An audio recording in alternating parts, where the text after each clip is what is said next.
I'd like to call to order the City Council meeting for May 24th, 2022. Roll call, please. Councilmember Armstrong is absent this evening. Councilmember Perkins. Here. Councilmember Safar. Here. Vice Mayor Barros. Here. Mayor Hudson. Here. I'd like to ask the Vice Mayor of Danville, Robert Storr, to lead us in the Pledge of Allegiance, please.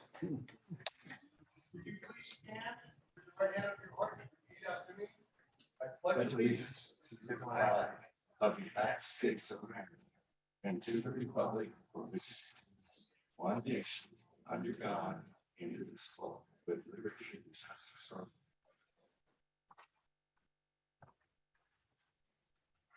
Thank you, Mayor. Okay, are there any announcements or changes to the announcements tonight? There are none this evening. Okay, Mayor, can I have Yes. ask a request? If we can just hold a minute for the shootings today for the 18 students in Texas, Okay, if you a would. moment of silence for that.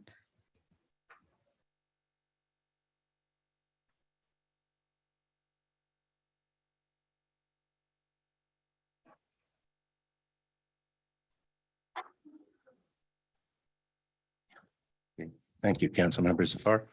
Next item is 3.2. If you wish to speak under public comment or regarding an agenda item, please fill out speaker cards located in the back of the room. Looking to see the mass exit to the back of the room, seeing none.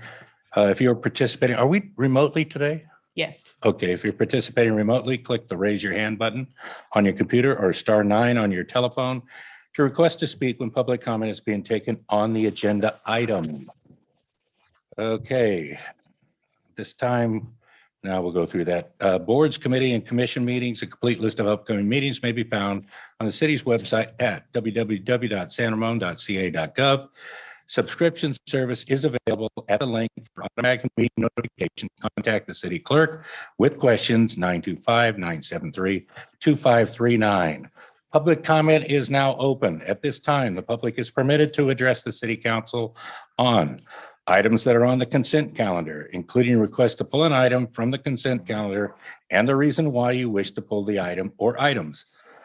Please note that the decision to remove the item from the consent calendar is strictly at the discretion of the city council.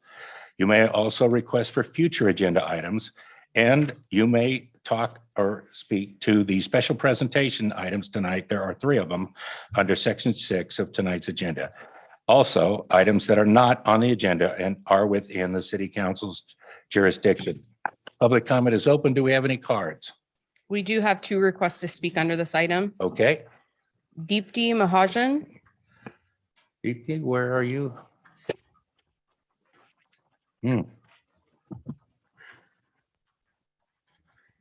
Please take 3 minutes.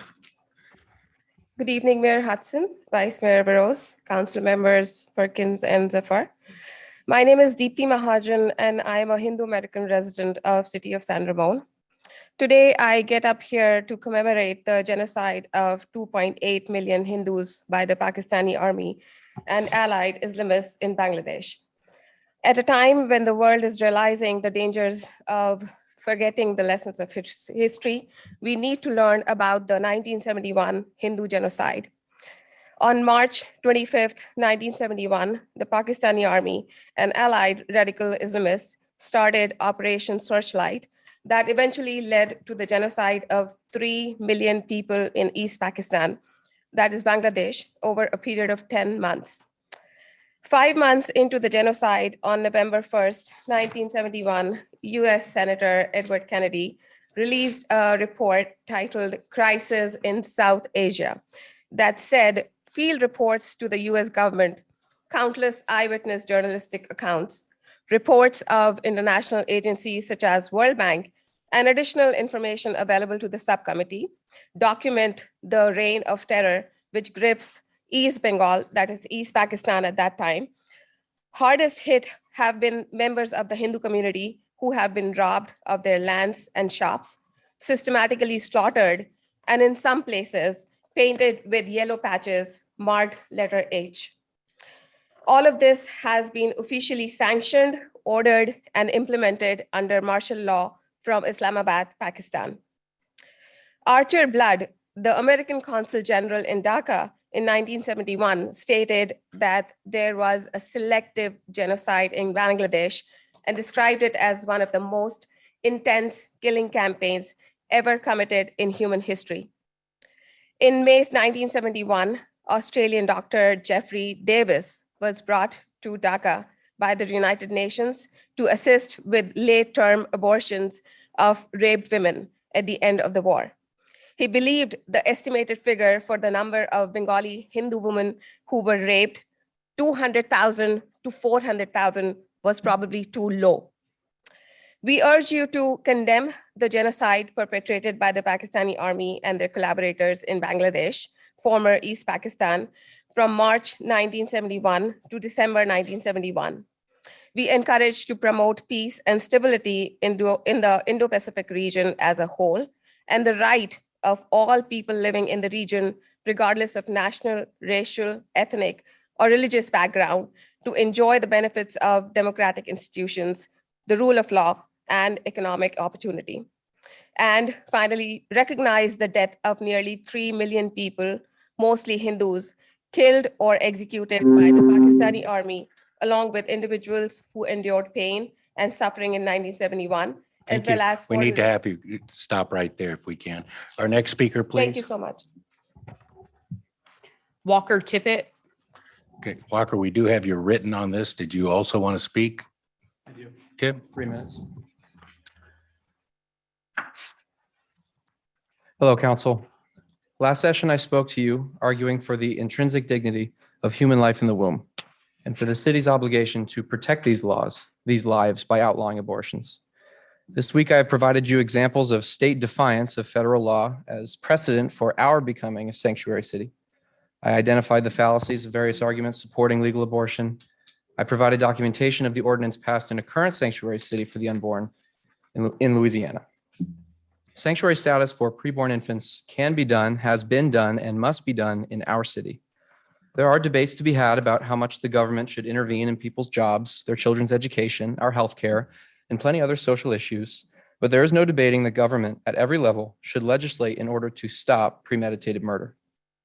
But no matter what arguments I present, the fact of the matter is it is going to require a change of heart from you. The only path to success is if the council comes to a right understanding of why human life is precious in the first place. And the answer is because God has made it in his image. God knows us down to our bones. We are the highest delight of his creation. We have the capacity for fellowship with him. We have immortal souls with the capacity to worship him as is his due. And every abortion that has ever taken place ripped the life away from one of these very souls. If you come to this knowledge, I will be overjoyed. But extending far beyond abortion, if you come to understand who we are at our core and ultimately who God is, you'll also realize the gravity of sin. If that happens, there is hope for all of you, the hope of the gospel. We have all sinned and we cannot earn the approval of our perfectly holy God. The Bible says our hearts are deceitful above all things and desperately corrupt. Our just punishment is to be separated from God's presence and kindness forever. But God, in his incomprehensible love for humanity, has sent us a Savior.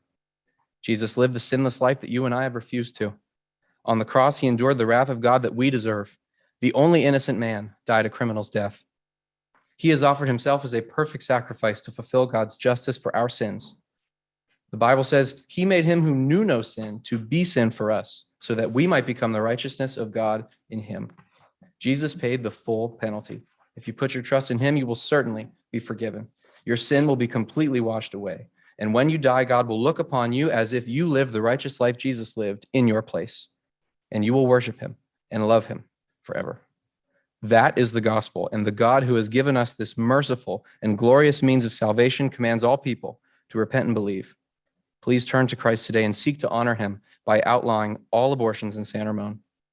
Thank you for listening, and may God bless you. I'm sorry we're starting this evening on such difficult subjects, but thank you. Thank you. Do we have any other speaker cards first or anyone on *9 or? That was the last speaker card. However, there are 2 hands raised on Zoom. Okay, let's go to them then. Joyce Carr. Joyce? Good evening. Good evening. Wildfire season is upon us, and wildfires are a symptom of our drought. Lower rainfall means lower water supply, and our water supply continues to lower. I have read that in California, 31% of our normal water supply we only have 31% of our normal water supply from rainfall this year. And last year it was 50% of normal rainfall. As we face a very low water supply, and it continues to go down, we have been told that there will be mandatory cutbacks in our water usage. But at the same time that we are being asked to cut back our water usage, the city is working on plans for the building of thousands of new houses. There is just not enough water to supply our city with the water that it needs. We are already being told to ration, and we still have more that they're going to ask of us, and then we're going to have a lot of new homes.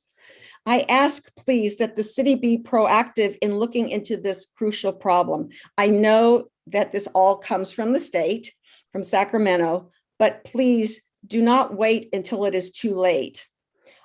And please look into this problem and how we can avoid this water issue before it's too late. Thank you. Thank you, Joyce. Next speaker, please. Colin User.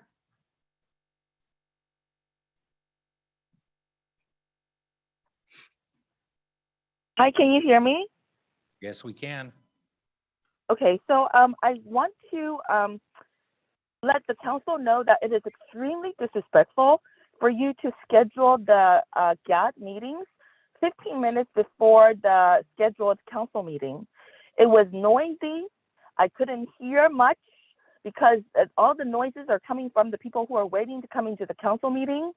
And it is just insincere. You're just trying to brush us off in a matter of 10, 15 minutes. It is really embarrassing. It doesn't reflect well on this council. Please do not do that again. I request as a GAT member that going forward, the meeting for Doherty Valley GAT alone starts at 6:30. If you want to piggyback the other GATs, please give at least half an hour for each GAT district to show your sincerity. Also, because of the late start, everyone was waiting, and the Zoom was waiting also, but never announced why it was complete silence. So people who want to participate in the council meeting today had to figure out, what is this silence for 15 minutes? It is really rude. Lastly, there is a woman who kept walking in and out of the council chamber to the flagpole area. I think she's sick. She has a ponytail, wearing blue shirt. I think if she's hearing this, she should go home. Our public meetings really depend on people to supervise themselves. If she is that sick, repeatedly going out twice already, coughing like profusely, she should go home. I don't know why Council Member Armstrong is not there today, but last time I heard that his voice was like nasal. If he's not well, I pray for him and I hope for his quick recovery. But people in the public really should supervise yourself. If you're sick, even if you're wearing a mask, please don't show up in public meetings or in closed council chambers. Thank you. Okay, any other speakers? Seeing none, I know we have one written from Walker. Do we have any other written comment? No, that was the last request Okay. to speak. Public comment is closed. Just for the record, while we encourage your comments, unfortunately, state law prevents the city council from discussing items that are not on their meeting's agenda. Consent calendar items, generally routine in nature, act upon with a single action. Is there anyone wishing, or have we received any cards to pull an item? No. Okay, no I cards. move up. Go ahead. Was it that quick? We've got a motion. Oh my goodness. I think it was a motion Veros and a second Perkins. No, it's opposite. Mover Perkins, second Veros. All those in favor, it's written down there. You can see it for yourself. It's a 4-0 vote. And that was items 5-1 through 5-15. This council's pretty darn quick. Special presentations. Tonight, we have 3 of them. The first is a recognition of San Ramon's iQuest interns. And there is a presentation or an introduction by Elena Castillo. I'm looking, Elena. You don't have a ponytail, do you? Okay. Good evening, That's everyone. terrible. Store has a ponytail. Good evening, everyone. I'm Elena Castillo, the Human Resources Analyst for the city. The city of San Ramon has partnered with California High School's iQuest internship program to give high school seniors experience working in local government. I'm honored to share a snapshot of the amazing projects of each of our 7 interns and what they've worked on. Okay. Nicholas Harvey and Eunice O interned with the city manager's office. They worked on policy research, redistricting materials, and historical research, including research and materials for a digital tour of San Ramon. Nick will be attending Stanford University in the fall, and Eunice will be attending Yale University. Katrina Alden interned with the Planning Services Division. She helped digitize hundreds of planning records, assisted with business license filing, assisted with a general plan update, and researched and prepared informational handouts in response to new state legislation. In the fall, Katrina will be attending the University of California, Irvine. Max King and Madison Reedy interned in the engineering division. Max checked calculations on Bishop Ranch 6 housing development, inspected the opening of the Costco fueling station, and tested and implemented InterGov permitting software. Max will be attending Diablo Valley College in the fall. Maddie updated and maintained inventory of bridges and culverts in the GIS system and updated encroachment permit ArcGIS web app for the city website and created exhibits in GIS for city council weekly updates. Maddie will be attending Cal Poly San Luis Obispo in the fall. Mikal Mulugeta and Hella Khalil interned in the city attorney's office. Mikal observed a gun violence restraining order hearing at the Superior Court, performed numerous amounts of legal research, and assisted with the research and drafting and passage of a city ordinance. In the fall, Mikal will be attending Loyola Marymount University. Hella Khalil worked on an affordable housing spreadsheet that helps the city track its affordable housing stock and performed numerous amounts of legal research on new legal cases and state bills. In the fall, Hella will attend University of California, San Diego.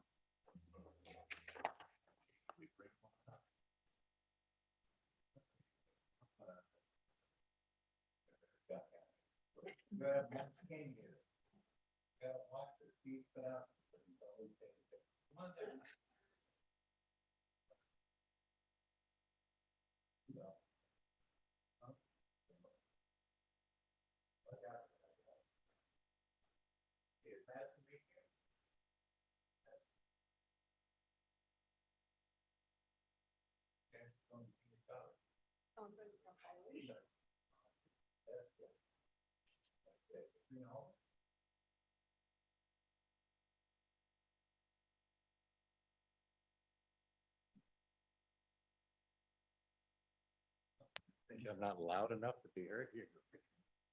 Watch the guy over there in the yellow tie. Okay. Snappy. Nicholas Harvey.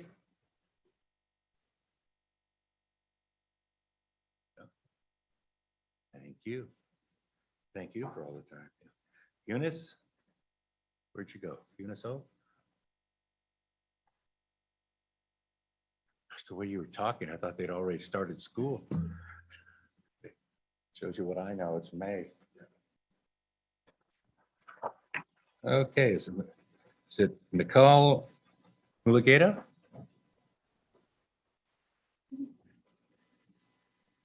You know, one of these I'm going to get right, looking in the right direction as I say this. See, it's over here, red, black, okay. Hella Khalil? Well, it's 100% wrong.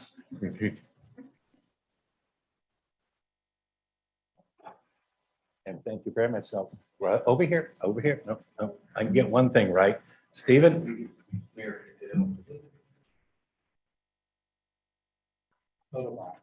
I knew they'd come up sooner or later. All those cans.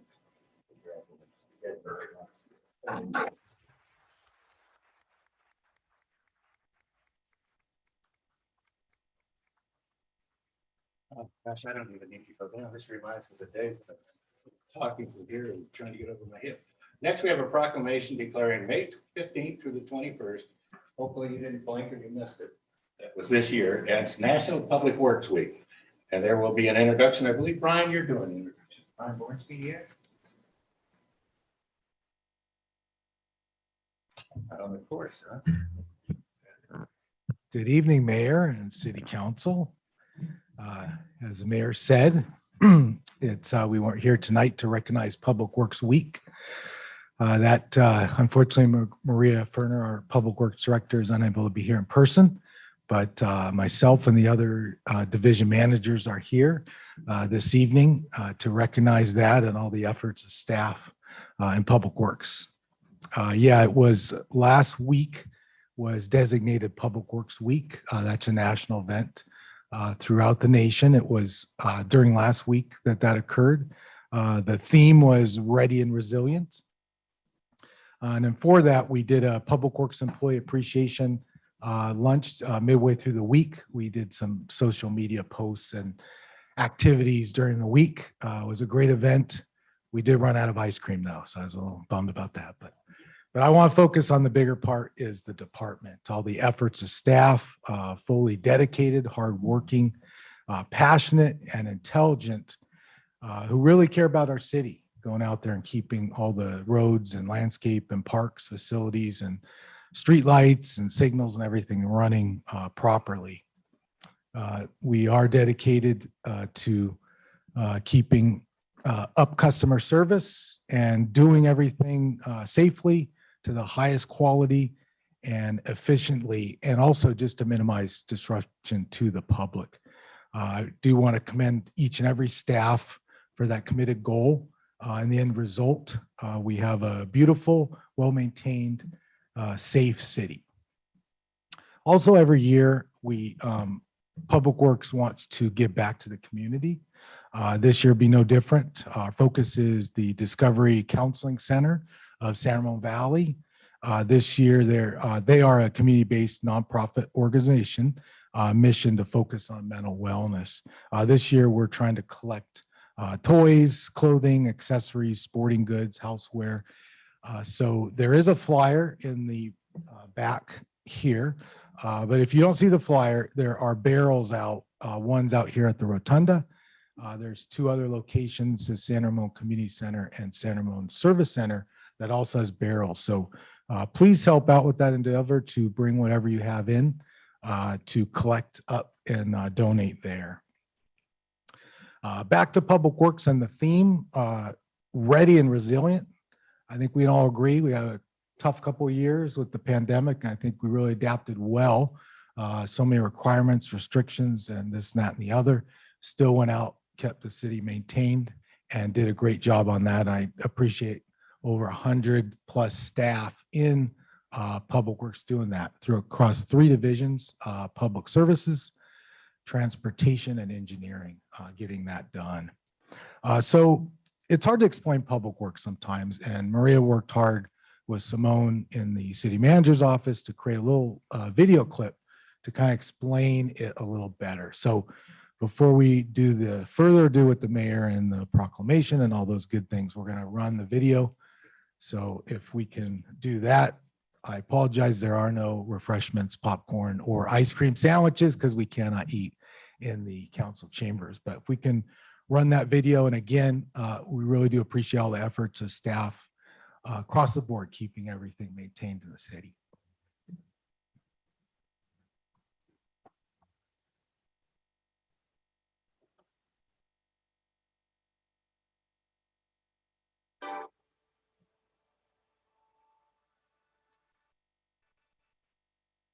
Do you know who makes sure San Ramon's traffic signals are working, fixes potholes in the road, makes sure trash is picked up, maintains our beautiful parks, keeps our creeks and storm drains clean, ensures our city roads, parks, and buildings are designed and constructed so they are safe for our community?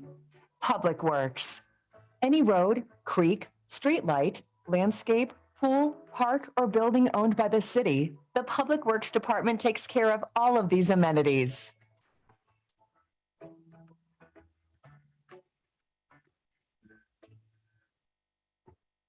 Think about a typical day. When you get in a car, it's Public Works that makes sure roads are safe and maintained, and that signals, roadway signs, and traffic calming measures are in place. When you go to school, the bike routes, safe routes to school, school buses, crosswalks, and sidewalks are all part of Public Works. Maybe you use public transportation, enjoy beautiful landscaping, or see construction in the roadway. Contractors for gas, electricity, water, and communications all apply for a permit with Public Works to make sure they keep the traveling public safe.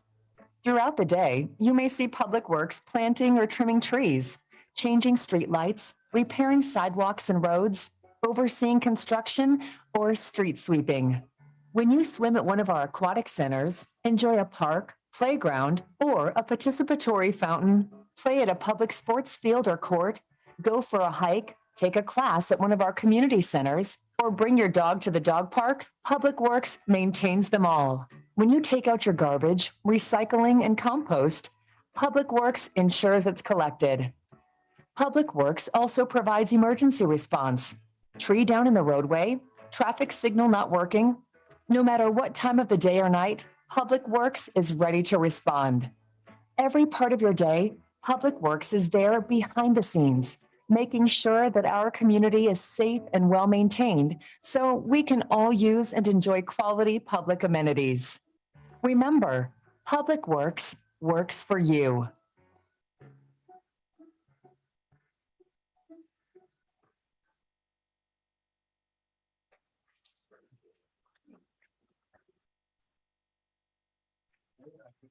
Okay, start working on your tough questions for him. All right. Brian's not going anywhere either because he's going to be up here for Lisa.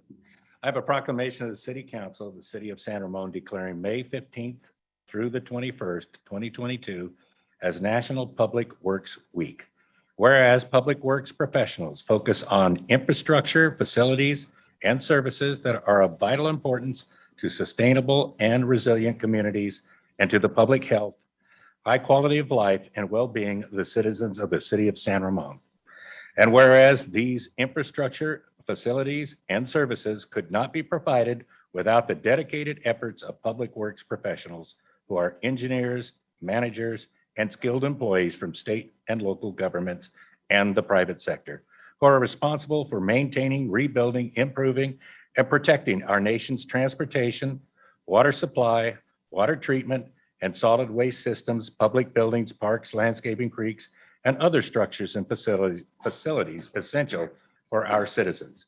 And whereas it is in the public interest for the citizens, civic leaders, and children in the City of San Ramon to gain knowledge of and to maintain a progressive interest and understanding of the importance of public works and public work programs in their respective communities.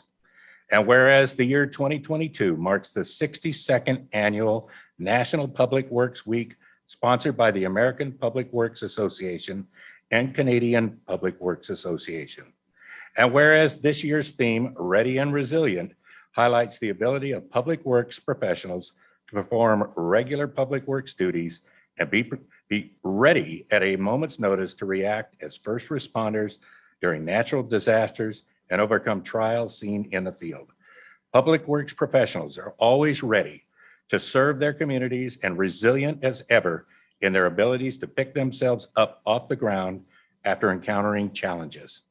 Now, therefore, be it resolved that the City Council of the City of San Ramon does proclaim May 15 through 21, 2022 as National Public Works Week and encourages its citizens to recognize the accomplishments and contributions of government employees at all levels, federal, state, and municipal. Congratulations, Brian.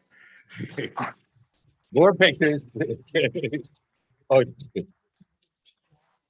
Yeah, get them up here, get them up here, get them up here. And Lisa, since she's not going to leave when she gets up here. The other staff is here.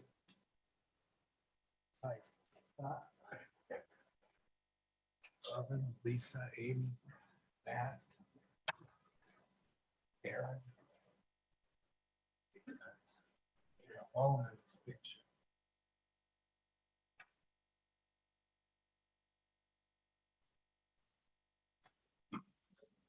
Public workers, not photo bombing.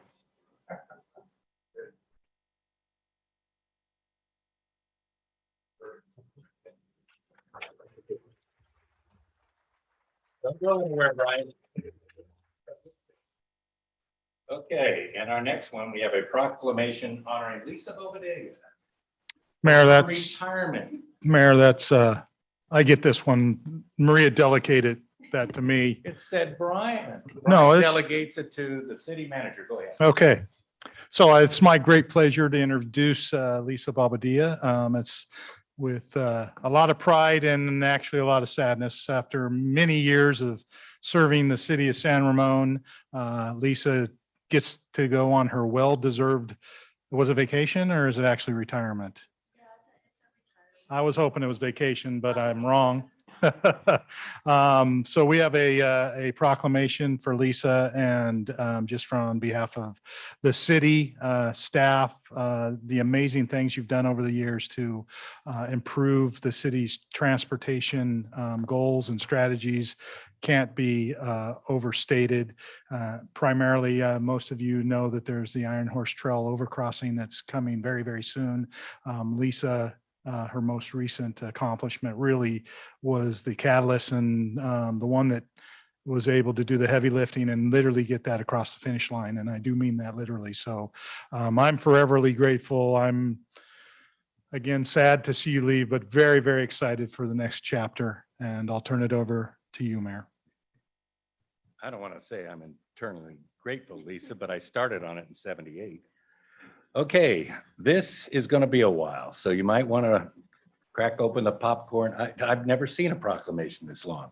This is a proclamation of the City Council of the City of San Ramon recognizing Lisa Bobadia for 25 years of dedicated service to the City of San Ramon. Whereas Lisa was hired by the City of San Ramon on January 6th, 1997 as an administrative analyst in the Transportation Department. And then in 2001 was promoted to program manager, and 3 years later in 2004 was promoted to transportation division manager until her retirement date of December 31st, 2021. And whereas Lisa's contribution to the transportation program for the city of San Ramon has been significant and impactful in both regional and local transportation. And whereas on a regional level, Lisa represented San Ramon and the San Ramon Valley on the Measure J task force to develop the Measure J transportation half-cent sales tax expenditure plan adopted by the voters in 2004. This allowed for the formation of Traffic Congestion Relief Agency, TRAFICS, Contra Costa County Transportation for Livable Communities, countywide bicycle pedestrian programs, transportation demand management, and project funding for the construction of the fourth bore of the Caldecott Tunnel and I-680 improvements like the auxiliary lane. And whereas Lisa was instrumental in the creation of the Traffic School Bus Program in August of 2009. Traffic has been in place for, you might want to sit down, this could be a while, Lisa. Traffic has been in place for 13 years, providing service to approximately 1,500 students per year to 11 school sites in the San Ramon Valley, serving 6 school sites in San Ramon. And whereas in partnership with the town of Danville, Lisa created and implemented the San Ramon Valley Traffic Safety Education Program, Street Smarts, where today the program includes all elementary, middle, and high schools throughout the San Ramon Valley. And whereas Lisa represented the city to partner with regional transportation planning committees and the cities of Walnut Creek, Concord, Richmond, and Contra Costa Transportation Authority to create the county-wide TDM program, 511 Contra Costa, providing commute incentive programs for employers, commuters, and local agencies. And whereas Lisa represented the city on Contra Costa County Iron Horse Trail Active Corridor Study, Innovate 680 Technical Advisory Committee, Countywide Express Bus Program Committee, the Southwest Area Transportation Planning Committee, and SWAT Technical Advisory Committee, providing administrative staff support on behalf of SWAT to the Contra Costa Transportation Authority. And whereas Lisa was instrumental in securing Contra Costa One Bay Area grant program for the SWAT region, to which San Ramon was awarded first OBAG grant funding for the SWAT region with an allocation of $4.8 million for the Bollinger Canyon Road overpass. That's the Iron Horse Trail Bike Ped Overcrossing project. And it is in addition to OBAG 2 funding, she was instrumental in securing SWAT TLC program funding for the project. And good thing this is only 2 pages. We could be here all night. No, we can't. Whereas Lisa represented the city on the Tri-Valley Transportation Council, providing oversight and staff support to create the TVTC Joint Powers Authority and TVTC JPA bylaws, provided TVTC administrative service for a total of 3 years term. It's a 3-year term. And most recently in the partnership with the Tri-Valley cities, finalized the 2020 TVTC Nexus Study, 2021 Strategic Expenditure Plan, prioritization of projects with ultimate approval of TVTC for new fee program and new SEP, and secured TVTC funding for San Ramon's Iron Horse Trail Bollinger Canyon Road overcrossing. And whereas on a local level, Lisa collaborated with County Connection on transit shelter program, fixed route transit service for Doherty Valley, on-demand transit service and marketing outreach, that's the Go San Ramon program, for the South San Ramon community with an emphasis on service to senior communities. And whereas also on a local level, Lisa secured funding and developed the first citywide bicycle master plan, oversaw the city's residential traffic calming program, and the city's annual Safe Routes to School program, provided oversight to the city's TDM programs, submitted and received San Ramon's first bicycle-friendly community designation by the American Bicycle Association, and oversaw the Transportation Advisory Committee. And whereas Lisa's high level of understanding and contributions to the transportation needs of the city and the region can be seen on neighborhood streets, on transit routes, at school zones, along arterial roadways, on every bike lane, and will continue to be seen with shared mobility on demand, implementation of regional transportation projects on the horizon, the completion of the soon-to-be iconic Bollinger Iron Horse Trail pedestrian overcrossing, amongst many other things. And whereas after 25 years, Lisa has made a lasting and immeasurable impact on her commitment to reduce traffic, find transportation alternatives, provide safety for students, pedestrians, bicyclists, businesses, and the traveling public, educate our citizens, obtain funding for transportation projects, positively and effectively collaborate with other agencies, and be a strong advocate for the city of San Ramon, always looking out for the city's best interest. And whereas Lisa has truly made a difference in the growth of this city and the quality of life for those who live, work, and play in San Ramon through her talent, skills, motivation, dedication, work ethic, commitment to excellence, and positive attitude.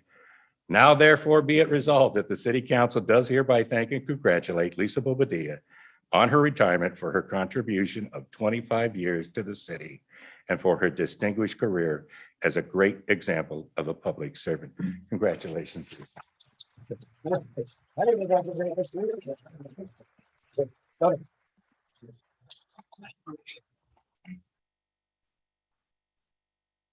Well, we had to carry it.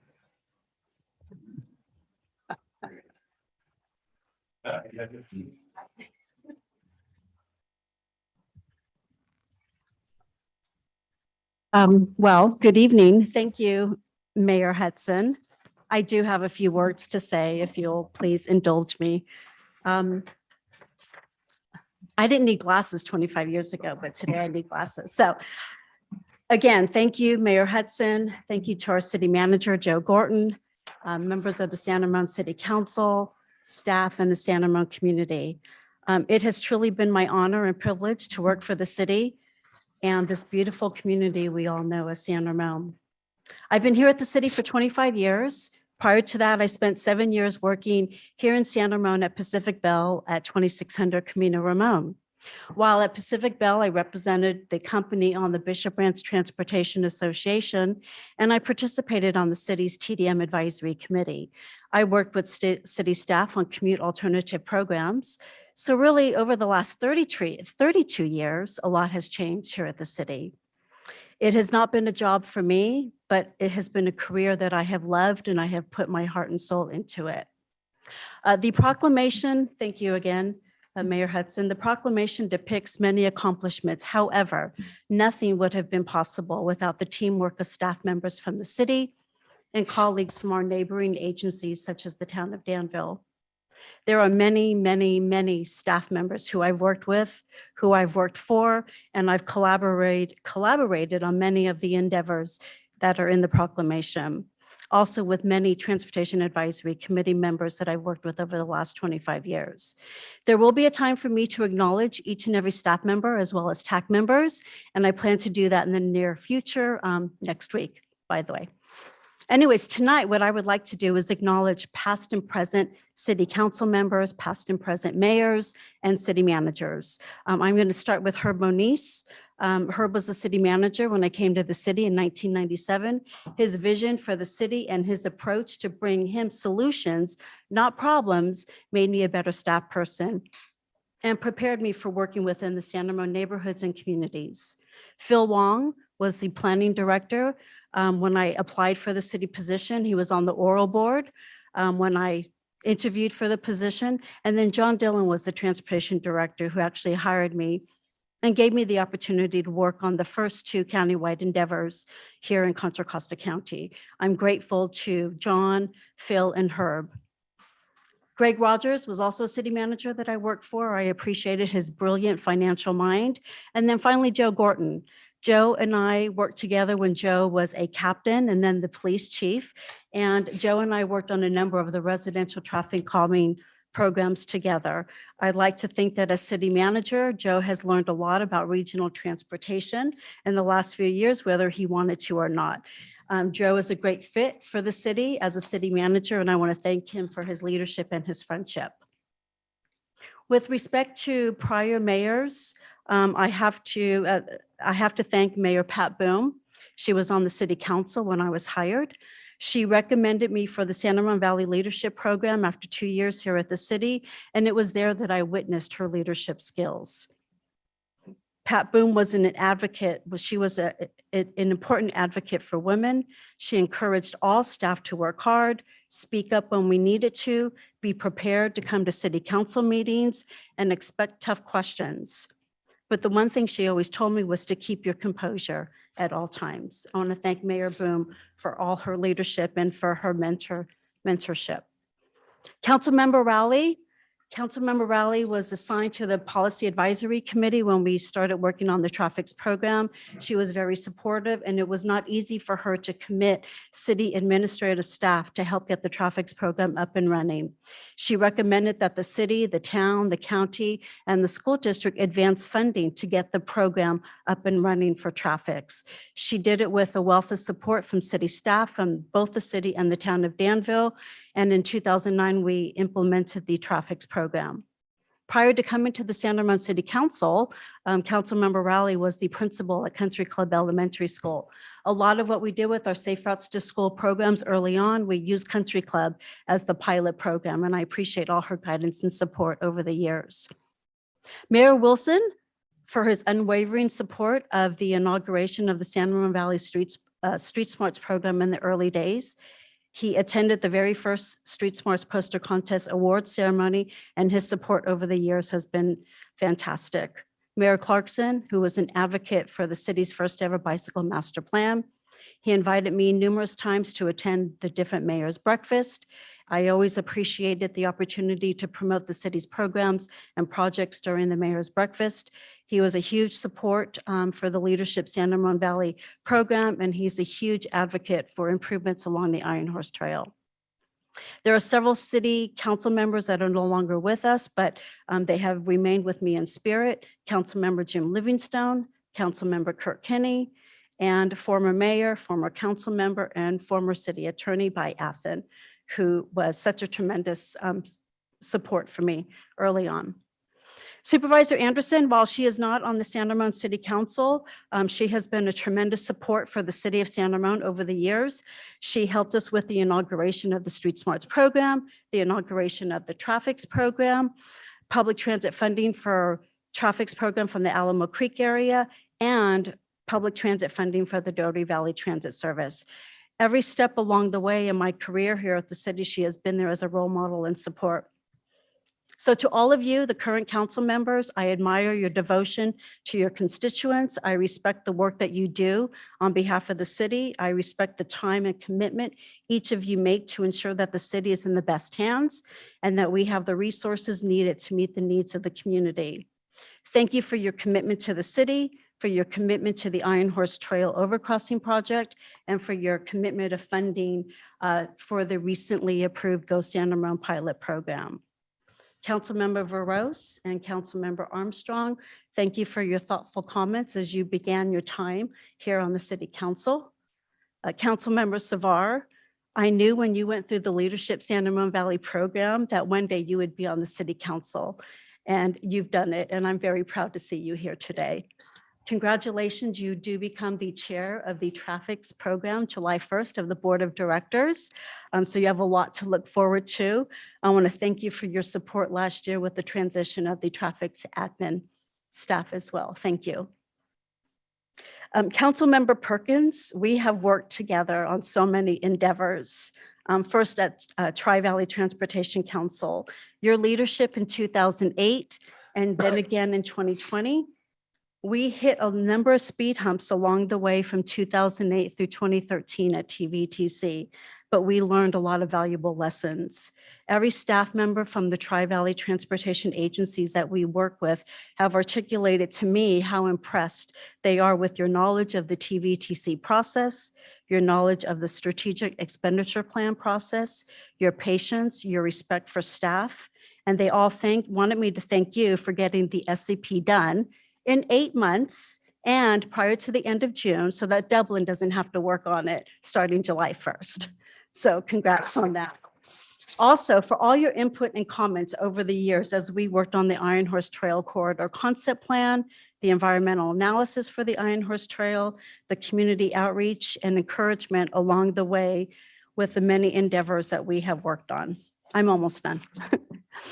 As the Policy Advisory Committee member for Innovate 680, I know that you will continue to represent the needs of the San Ramon Valley. You and I share a fondness for all things Disneyland. I am going later this year. I will miss your travel stories and photos of transportation infrastructure that you send to the staff out on your travels. Thank you for all that you have done for the city and for your support of me, the Transportation Division staff, and the Public Works Department. And then finally, Mayor Hudson, I know that at times I put you in an uncomfortable position at the regional level, specifically during the Doherty Valley Transit discussions, when we submitted the city's intent to withdraw from County Connection and the OBEG 2 countywide funding discussions. Those were some challenging times, but you supported what we needed to do from the staff perspective. You took heat from other elected officials about what we were doing, but you had faith and trust in me and in the staff. In the end, some of the things that we've done have paid off with the inauguration of transit service for the Doherty Valley, which is today one of the highest ridership routes within the County Connection Service District. We also achieved the assurance that the San Ramon Valley and La Miranda areas would receive a commitment in funding for OBEG 2. That was a very challenging time. As you know, OBEG 1, there was no funding for the San Ramon Valley or the La Miranda areas. I will miss your summaries of all the regional meetings that you attend from the Southwest Area Transportation Committee, the Authority, the Air District, MTC, County Connection, and all the conferences you attend on behalf of County Connection. Thank you for all your support for the last 22 years that you've been on the council. Thank you for all your support of the division and representing the city and your support of the Public Works Department. So as I close out this chapter of my career, I am extremely thankful to each and every one of you on the council, past and present, and of course, city staff. And I will reach out to the city staff, and next week, I will have an opportunity to thank many, many, many city staff members, and I intend to do that in a fun format. So as I stand here today, I'm very humbled and forever grateful to have had the opportunities here at the city. From the bottom of my heart and on behalf of my family, I want to thank you all for the time and thank you all for the opportunities here. And I hope I have made a difference. Thank you. Thank you.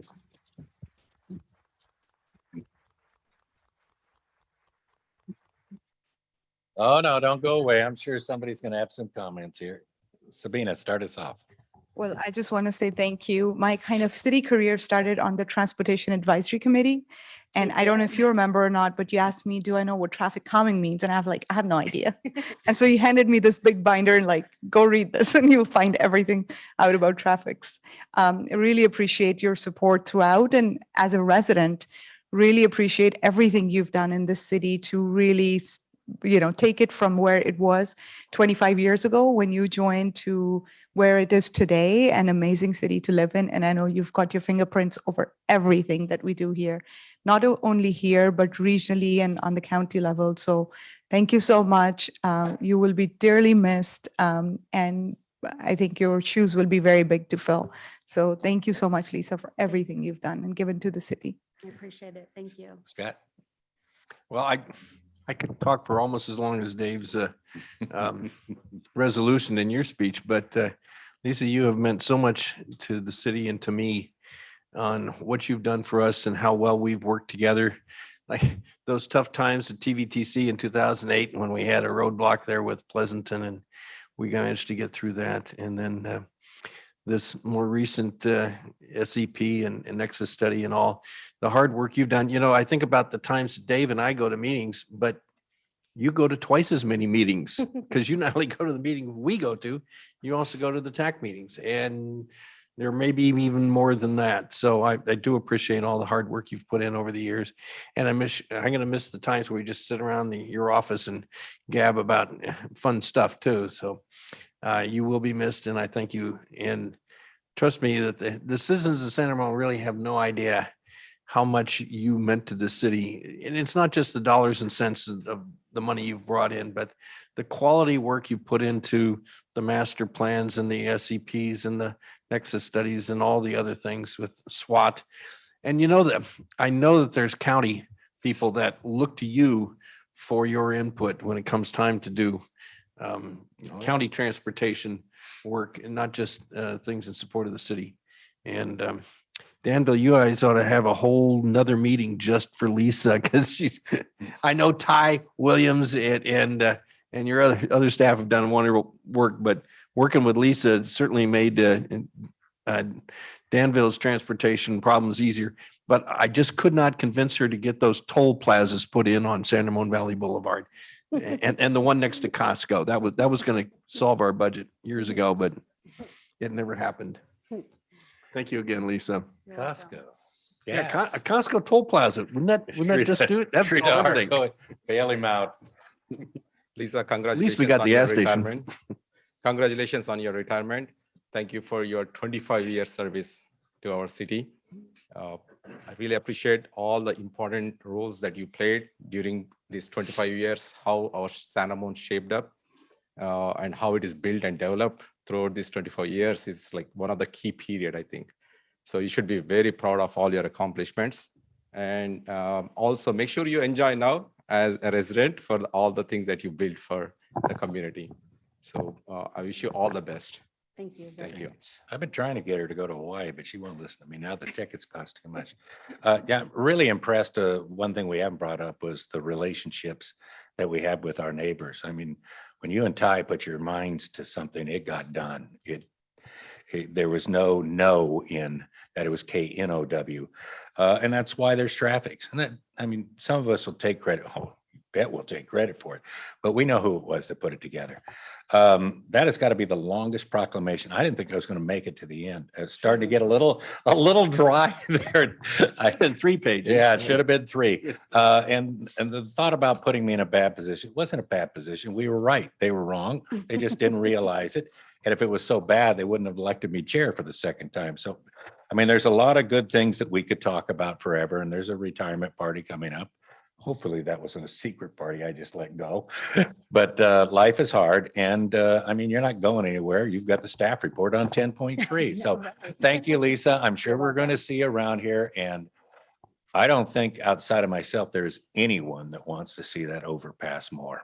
It has been a long time coming. You started staff January of 1997. I was elected in 1997. And for 5-6 years before that, as planning and redevelopment, we wanted that darn thing done. And I was with the right-of-way trail advocates when we wanted it done. Of course, back then it was a dirt 1-lane road, but it's changed. But anyway, thank you very much for a quarter of a century of just tremendous work, and value as much as a friend as I do a coworker. And poor your replacement that has to be on the other side of that wall, because I will play just about any music there is. Anyway, thank you very much, Lisa. You're very welcome. Thank you. Okay. All right. We have no deferred items, consent calendar items, no city council appointments. Let's move on to, we're having everybody, after we kind of clear out here, we'll move on to the unfinished business. I'll talk slow so we can get to it. And that is resolution number 2022-77, increasing the city's loan commitment to 1120 for construction of Aspen Wood project and authorizing the city manager execute all necessary loan documents to fulfill the city's commitment. And we have a staff report from Debbie Chamberlain. Good evening, Mayor, members of the council. Following the council support back in October of 2001 to commit the $10.5 million for construction of the Aspen Wood Senior Housing Project, staff has been working with the applicant to complete the steps for construction to commence. We're at the final stages. However, due to rising interest rates and volatility in the stock market, the Aspen Wood project has encountered additional financial shortfall. While the city was successful in working with Dublin San Ramon Service District to defer the collection of $1.3 million in local and regional wastewater impact fees to occupancy, additional support from the city was requested. Aspen was requesting the city to increase the Affordable Housing Trust Fund amount to $11,020,000 to cover building engineering services inspection housing inspection costs through the housing in lieu fees. The structure of the loan in terms and interest rate remains unchanged. As previously presented, the loan is structured to prevent the Affordable Housing Trust Fund from going negative with payments made following the receipt of the free and neighborhood 5 fees. While sales at neighborhood 5 are ahead of schedule with rising interest rates and continuing supply chain issues, home sales may slow and fee payments may be delayed.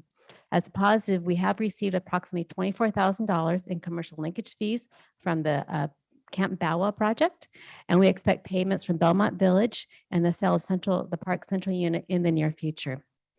As a reminder, fees are not received upon anticipated absorption schedule. The city would still be obligated to make the loan payments to Aspen Wood, requiring the use of general fund monies, and that then planned CIP projects and payments and inspection fees would be delayed to those departments. So with that, we're here to take any questions you may have. But in summary, the loan increase is about $520,000, and it covers our building inspection and our engineering services inspection fees for the project for a total loan amount of $11,020,000. Any questions of staff before I open the public? And the projection is that there is the housing fund never goes negative according to your projections of receipts from other projects. That is correct. Yes. What we shared with you last October still remains to be in play. And as of today, looking at the Free of 5 project, they have sold 71 homes. Oh, okay. Good. 71 out of 180, right? I believe so, yeah. Okay. Any other questions? Let's open the public comment.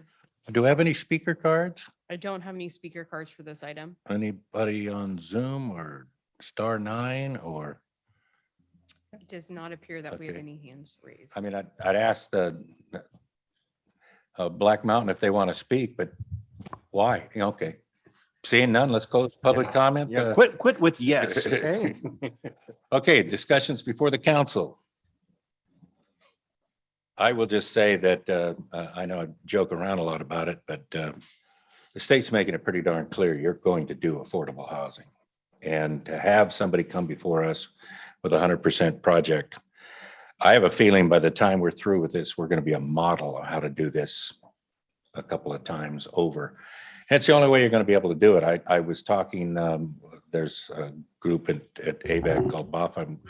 We're trying to get something on the ballot for billions of dollars to do this kind of stuff. And as talking with the representatives from Black Mountain, if we don't find a way to get a secondary market from this, that probably won't be enough. I mean, it just, the prices just keep going up. So, you know, I wish we didn't have to do it, but there's nobody around that doesn't realize that this is just the way the market went. Everything went up during COVID. Okay. Mark, any comments? Go ahead. Whether state want it or not, but for sure, our senior population is growing and we need to make sure we provide affordable housing for seniors. And I think this is a very good opportunity for us to get this project going on. Yep. I hate to say it, I got to say thank you, Robert. Okay. Put the little vote thing up there and move somebody. Speak. Oh, go ahead. I didn't see it. I'm sorry. So these are deferred fees versus, because I see that the request allocation includes the deferral of fees. So that means they will eventually be paid. Yes, so the loan is structured that the loan includes the development impact fees plus this additional $520,000. And so as the payments are made to Aspenwood, the city will then at times when the fund will allow it, will then be paying those impact fees to those city projects and those city impact fee accounts. Got it. Another quick question. Why is Aspenwood spelled separately? I live on Aspenwood. It's one word. Oh, that's how the name of the project's been known. The way they known do to us. things. Yeah. It's like, why is Aspenwood 2 words? My English sometimes bothers me. All right, that's it. Okay, is that a motion from Zafar? No, from Perkins Perkins. beat you to it. Motion Perkins. You want to be the second? Second for Roast. Got to be quicker. And it's 3 out of 4 or 4 out of 4. That's a 4-0 vote for proceed and build. There you go. Thank you, Aspenwood. When's groundbreaking? Yeah, can we get a date, please? And a golden shovel? And ice cream. Okay, well, let's July. kick them out and we'll move on to new business. 2021. This is the highlight of the night after getting through that. Where's our teen council? Okay, Jennifer, you're going to introduce and we can hear what's going on. Thanks, guys. Good evening, Mayor and City Council. My name is Jennifer Galt with the Parks and Community Services Department. I'm excited to be here this evening because I get to introduce Jonavi Thanamala. Is hiding back here. She's a student commissioner and teen council chair this year. She's done an amazing job this year with the teen council with being remote and keeping them engaged. I'm really excited for you guys to see everything that they accomplished this year. So with that, I will turn it over to Jonavi, who will be presenting the teen council annual report. Okay, thank you, Jennifer. And when she's done, Jonavi, you've got the floor.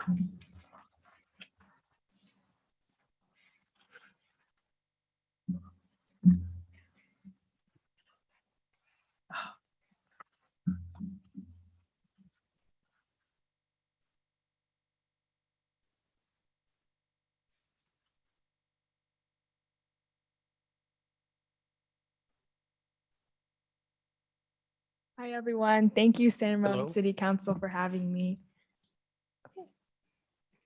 Hi, my name is Jonavi Thanamala, and I'm the current chair for the San Ramon Teen Council. I am pleased and am very grateful to present our annual report for the 2021 to 2022 term. A little background before we begin. The Teen Council was founded in 1994 to inform and advise the city on issues relating to teens and outline the needs of the teenage population. The Teen Council is composed of 17 very dedicated high school students who are passionate about San Ramon, advocacy, local government, and helping the community. The Teen Council represents high school students from all over San Ramon, including Doherty Valley, California High, and Quarry Lane. We are tasked with advocating for teen issues and act as a liaison between the teen population and staff for program planning. Here are our wonderful members. Congratulations to all the seniors. We've included their college plans that they attend this fall. I will be attending Santa Clara University. Jenny will be attending NYU, Sahithi UC Riverside. Himaja and Suyash are off to UC Davis. Julia is off to Stanford. Sanjay is attending Indiana, and Kanishka is attending UC Merced. The Teen Council has 3 appointed subcommittees this year: Public Relations, Programming, and Community Outreach. The Public Relations Subcommittee, led by Anya, focused on establishing points of contact across schools and local organizations in an effort to better understand the wants and needs of the teenage population. While maintaining the original purpose of fostering connections, developing the Teen Council Ambassador Program became an important responsibility for the subcommittee this term. The Teen Council received 54 applications for the Ambassador Program, including students from each school in San Ramon, along with Quarry Lane and Monte Vista High School. Monte Vista High School is actually a new addition to the program this year after there was interest from 3 new students. All applicants were scored based on their applications and interviews. The Teen Council selected 23 middle school and high school students for this year. The focus of the Ambassador Program was to serve as an extension of Teen Council. These ambassadors reached out to faculty and leadership at their school, along with prominent student groups in San Ramon, to gather content for Teen Council's newly approved Instagram page and video project. This project allowed the ambassadors to gain perspective on the variety of challenges teens face and ideas to address these challenges. Our OTCA and ambassador application and flyer materials were actually approved in May of 2021, allowing for an earlier and smoother release of the program. With a longer term, ambassadors had more time to define a thorough structure and create smaller media groups. Our programming subcommittee was led by Sachi and Himaja and was created to identify youth events, programs, and activities that should be conducted in San Ramon for teens. The programming subcommittee developed ideas to expand public awareness about Teen Council and increase engagement. This year, the subcommittee was able to make visual graphics for occasions such as Unity Day, which were publicly displayed on the City of San Ramon's social media accounts. The subcommittee also brainstormed and executed ways for the newly created Teen Council Instagram page to generate more traction and spark awareness of upcoming events. Programming subcommittee chair Sachi was actually able to coordinate with the California High School's newspaper to publish an article about members of Teen Council and their active roles on the team. Our community outreach subcommittee, led by Jenny and Dia, was created to successfully reach out to teens in San Ramon and provide opportunities for teens to be exposed to new ideas and promote their own views. These meetings inspired the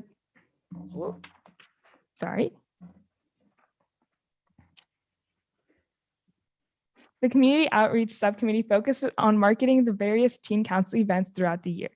Flyers were distributed in classrooms and local coffee shops for several events. The subcommittee worked to bring back Senior Tech Days to the All Costa Senior and Community Center.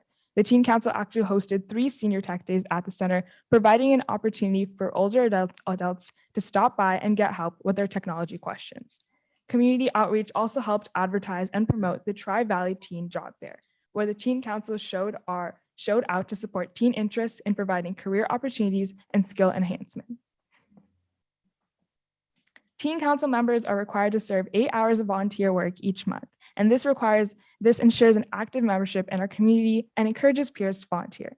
Our members were able to remain active by participating in Senior Tech Days, trail cleanup events, and the Teen Job Fair. This year was actually a very big year for Teen Council. In addition to having our first and our last meeting finally back in person, we were able to reinstate many of our popular programs.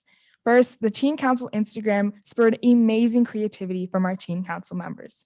We had graphics drafted for Earth Day, Unity Day, and the introduction of Teen Council.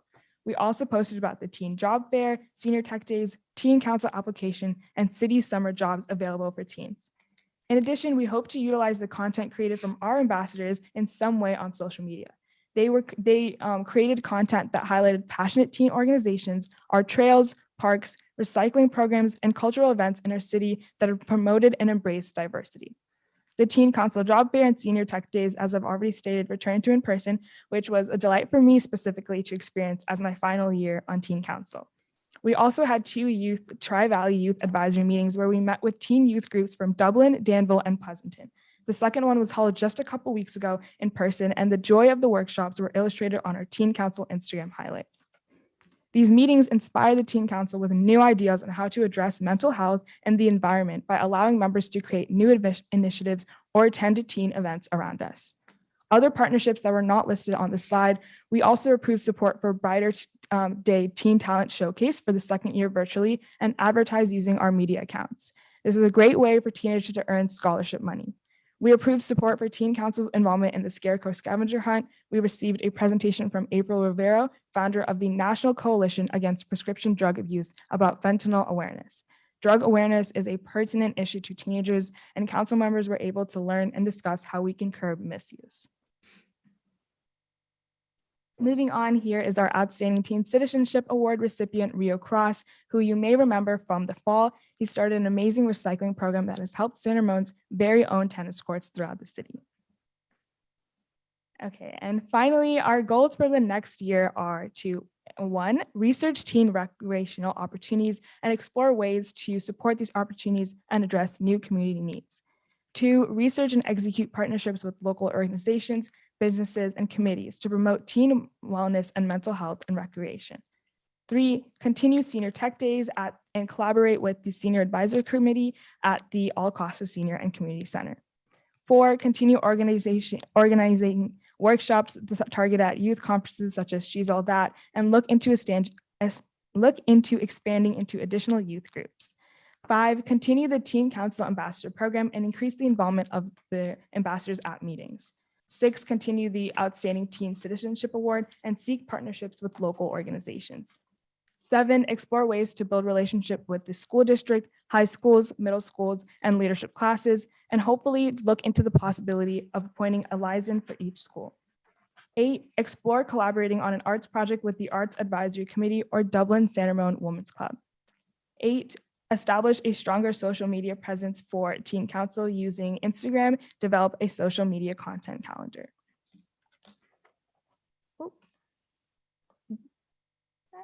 And that was it. Thank you for listening, and I look forward to hearing your recommendations. Okay, any questions of Genevieve or the staff? Before I open public comment, go ahead. I can read Sabina's mind. She's thinking. I mean, one recommendation is around housing, and as we're planning for that, I think we're building it for you guys because it takes time to build housing and plan for it. So I would love the Teen Council's input into what the future of housing looks like in San Ramon as well. Definitely. It's actually be worth learning. I can tell you that. Sridhar, anything? Seeing none, all over. Go ahead. I want to thank you for your report this evening, and I know Councilmember Armstrong would have given you high marks for the work you guys did this evening, but he wasn't able to be here.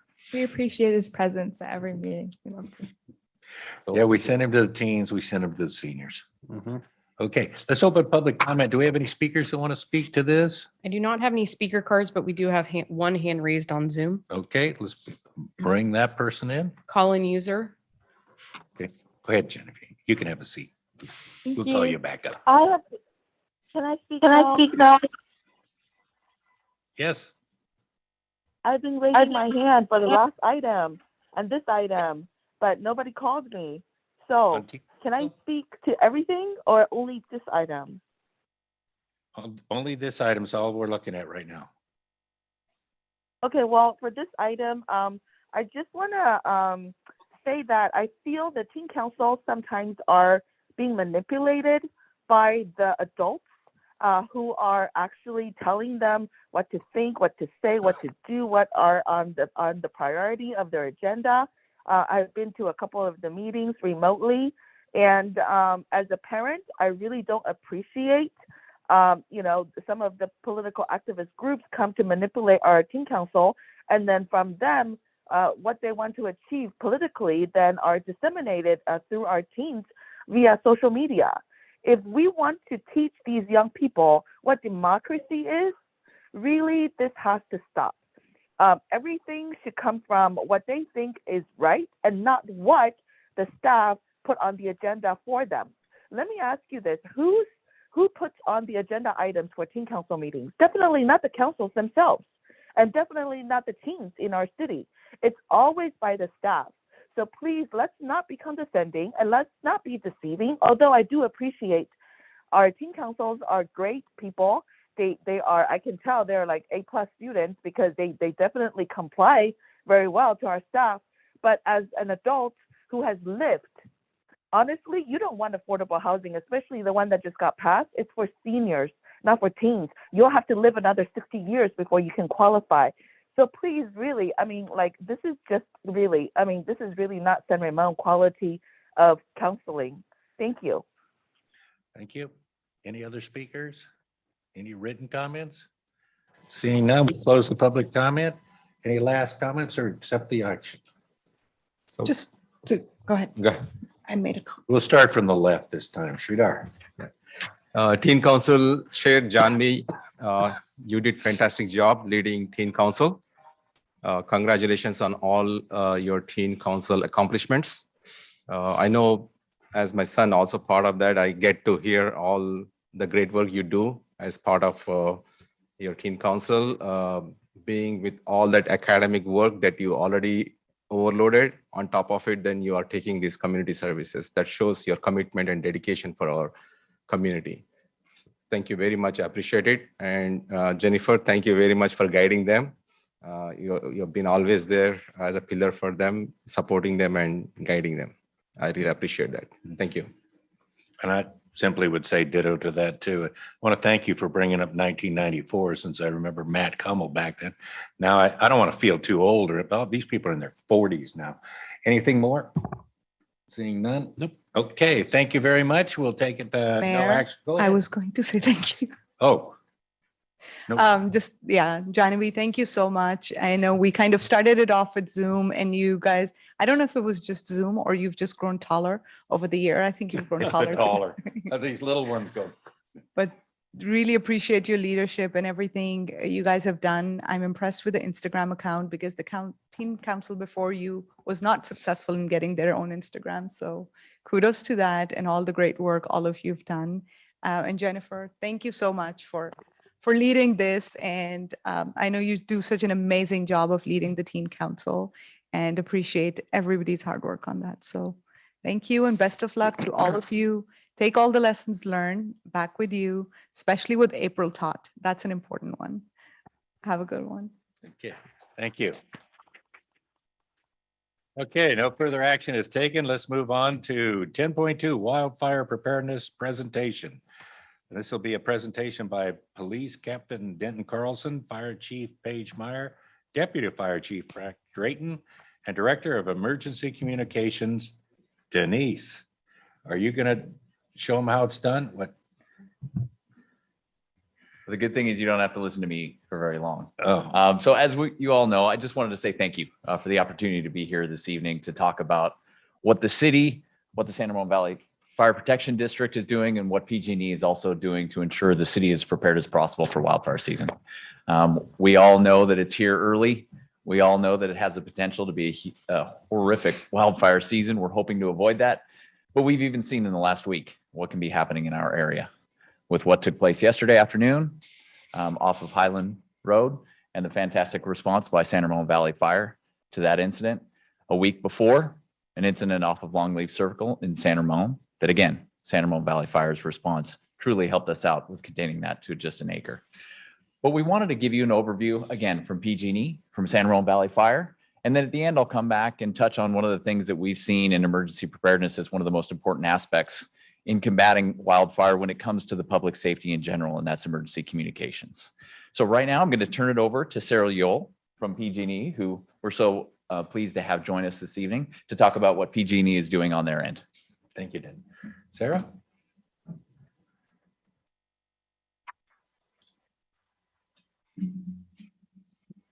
Just a short note, there is no fire season anymore. It's just any day that ends in Y. Great, thank you, Captain. Sarah Yole, Local Government Affairs at PG&E. I'm happy to be here. Thank you for inviting me back. I gave a presentation last year and I'm excited to give some updates to you. We're working every day to improve the safety and reliability of our system for our customers and the communities that we serve. On this slide, we provided some stats just about the PG&E assets in your community. You'll see that we serve over 31,000 electric customers and over 29,000 gas customers. And there are some of those high fire threat districts. So we have 31 electric line miles in the high fire threat district and then 262 gas distribution line miles in those high fire threat districts. At PG&E, our most important responsibility is the safety of our customers and communities. As the captain talked about, there's an increase in fires. There isn't a fire season anymore. It seems to be going all year round. On this slide, we're sharing some of the tools we use when assessing wildfire risk in your community. The high fire threat district map and the high fire risk area map here. So here you can see a tier 2 and tier 3 areas of high fire threat district in the city of San Ramon.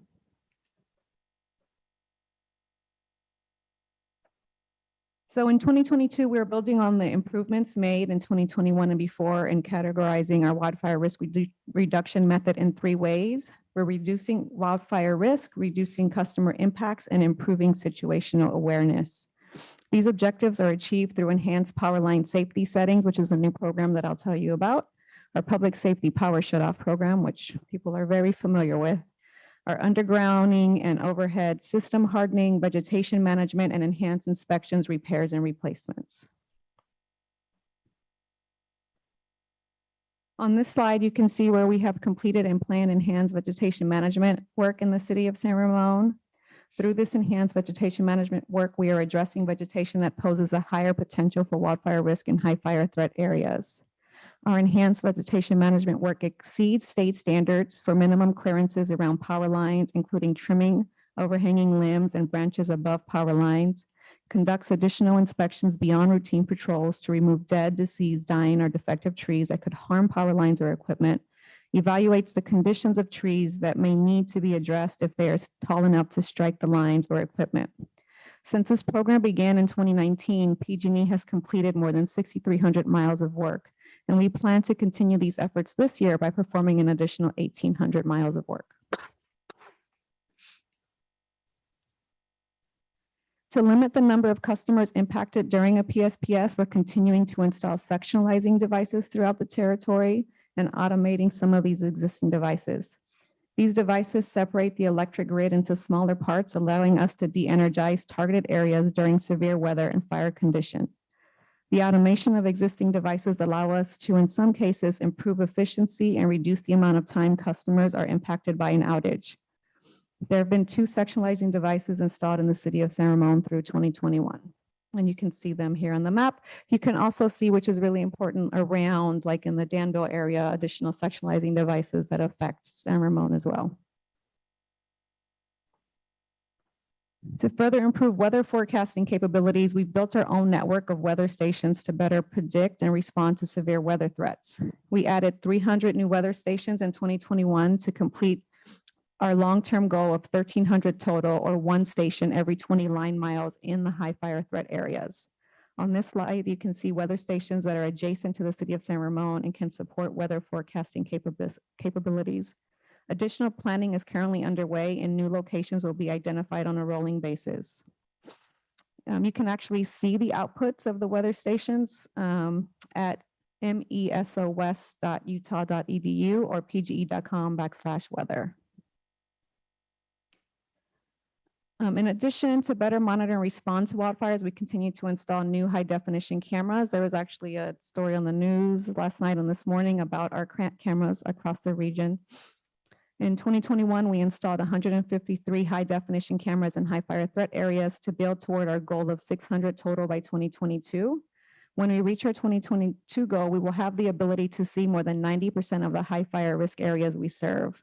On this slide, you can see high definition cameras that are adjacent to the city of San Ramon and can support weather monitoring. You can also see these cameras online. Next, I'll talk about our enhanced power line safety settings. For the safety of our customers and communities amid continued wildfire risk, PG&E has installed new advanced safety settings on our power lines that can automatically turn off power in 1/10 of a second if a wildfire threat is detected. These settings are known as Enhanced Power Line Safety Settings, or EPSS. Launched as a pilot in 2021, these advanced settings increase the speed at which safety devices turn off power in response to faults that could result in wildfires. This measure is a proven wildfire prevention tool. Last year, on the select number of high fire threat district power lines with safety settings enabled, we saw an 80% reduction in CPUC reportable ignitions in high fire threat districts that could result in a wildfire, compared to the prior 3-year average as of December 31st, 2021. As a result of these reduced ignition rates, we are expanding the program from the 45% of line miles in high fire threat district areas implemented last year to all 100% of line miles in high fire threat areas. Sorry. So how this works, so this is a great little visual. An object strikes the line, a tree limb, a squirrel. The protective device in 1/10 of a second shuts that off, and we check the lines for damage before safely restoring the power. The thing to note here, so with PSPS, and we'll talk about that in a bit, we notify you before a PSPS outage is going to happen, like a couple days before, the day before, the day it's going to happen, and during it. With these EPSS settings, there's no notification because we're catching something as it's happening, so the power is just shut off. We will keep customers notified of the process and the estimated time of restoration after the power is shut off. So there definitely is an inconvenience there. We have to patrol the lines to make sure that the lines are safe before we can turn them back on.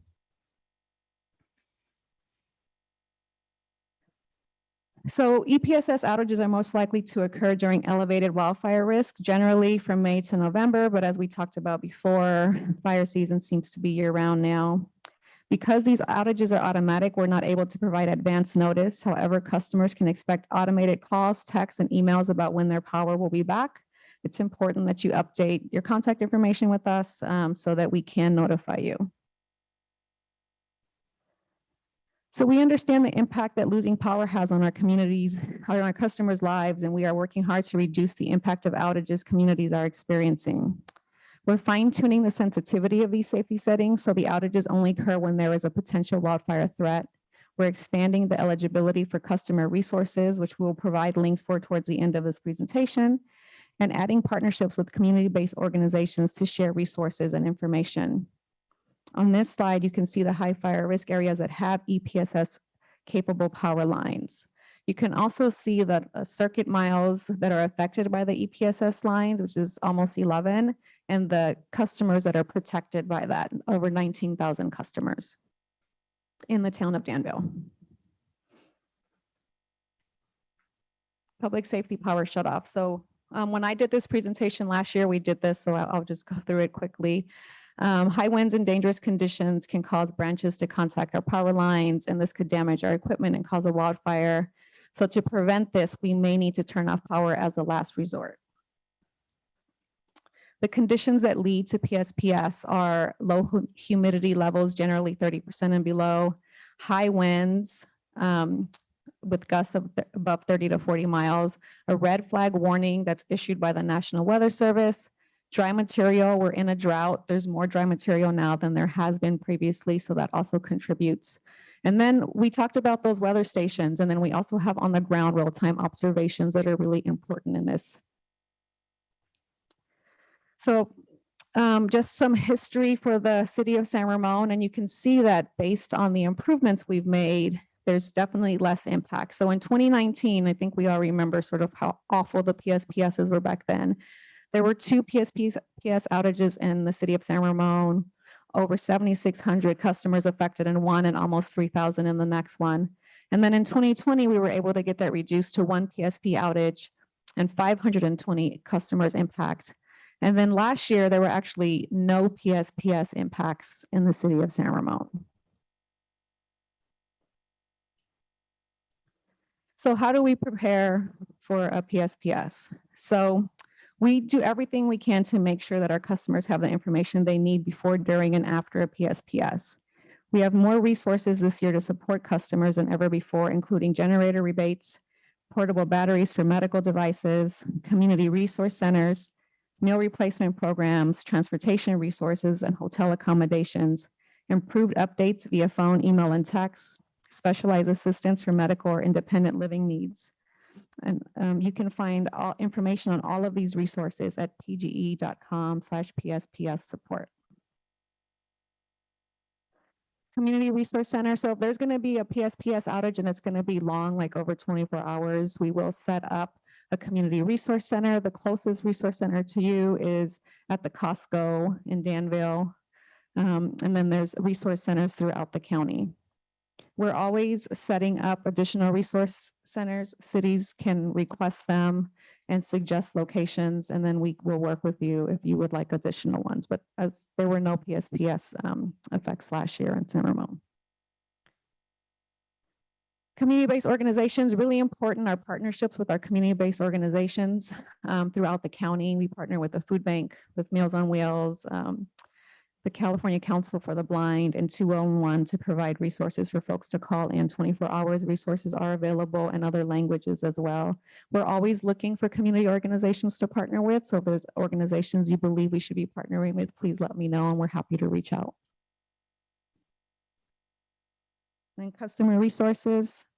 We've made a variety of PSPS and EPSS tools available for our customers, including clearer and more accurate outage notifications, portable batteries for our most vulnerable customers, our generator rebates for customers who rely on well water, new backup power meter support program, which I'll talk about shortly, always adding partnership with community-based organizations and food resource partnerships.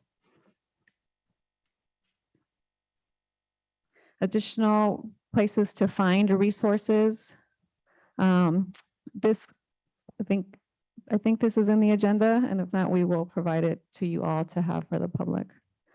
So our backup power transfer meter support program.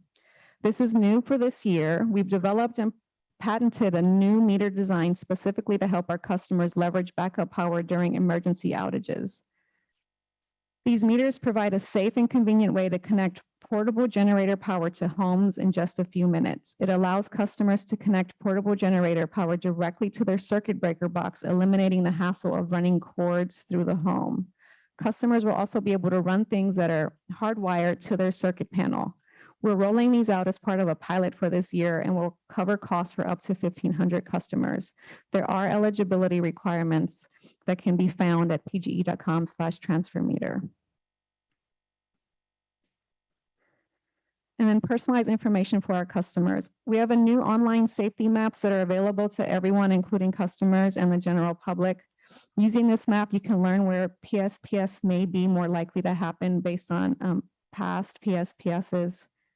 To use the map, you simply enter your address or the name of any county, city, or tribe in the search box on the map, and it'll display information on the likelihood of the location to be impacted by a PSPS, the number of past PSPS outages per year, and any completed and planned wildfire safety improvements in that area.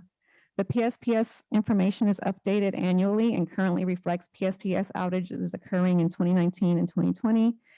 We anticipate 2021 data to be uploaded soon. Our reported safety app actually is really cool, and it's an opportunity for any customer to report and submit photos of non-emergency safety concerns directly to us.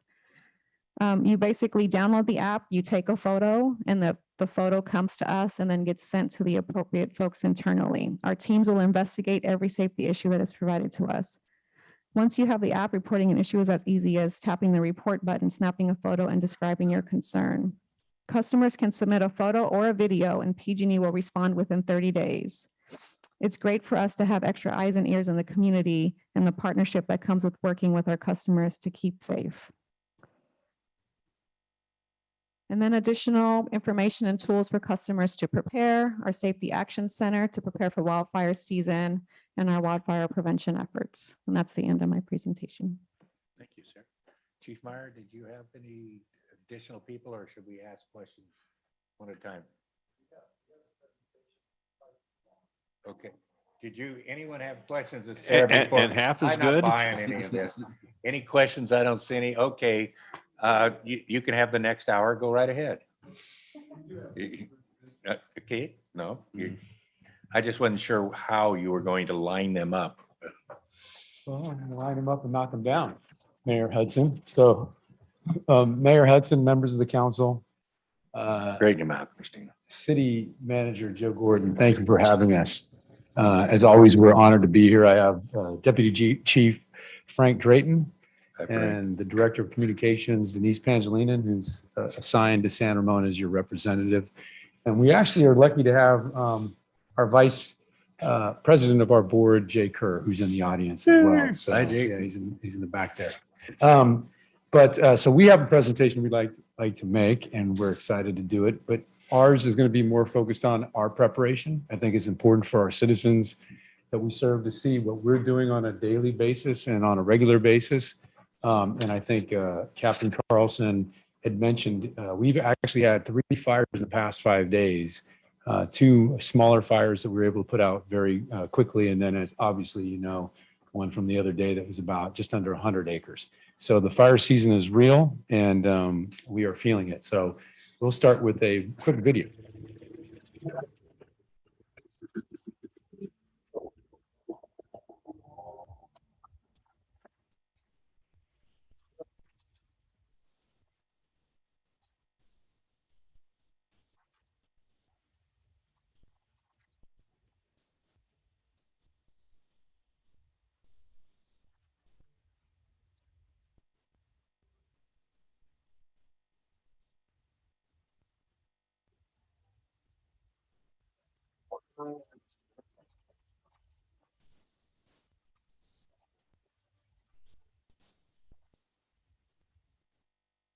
Thinking of the city manager when I picked that music out.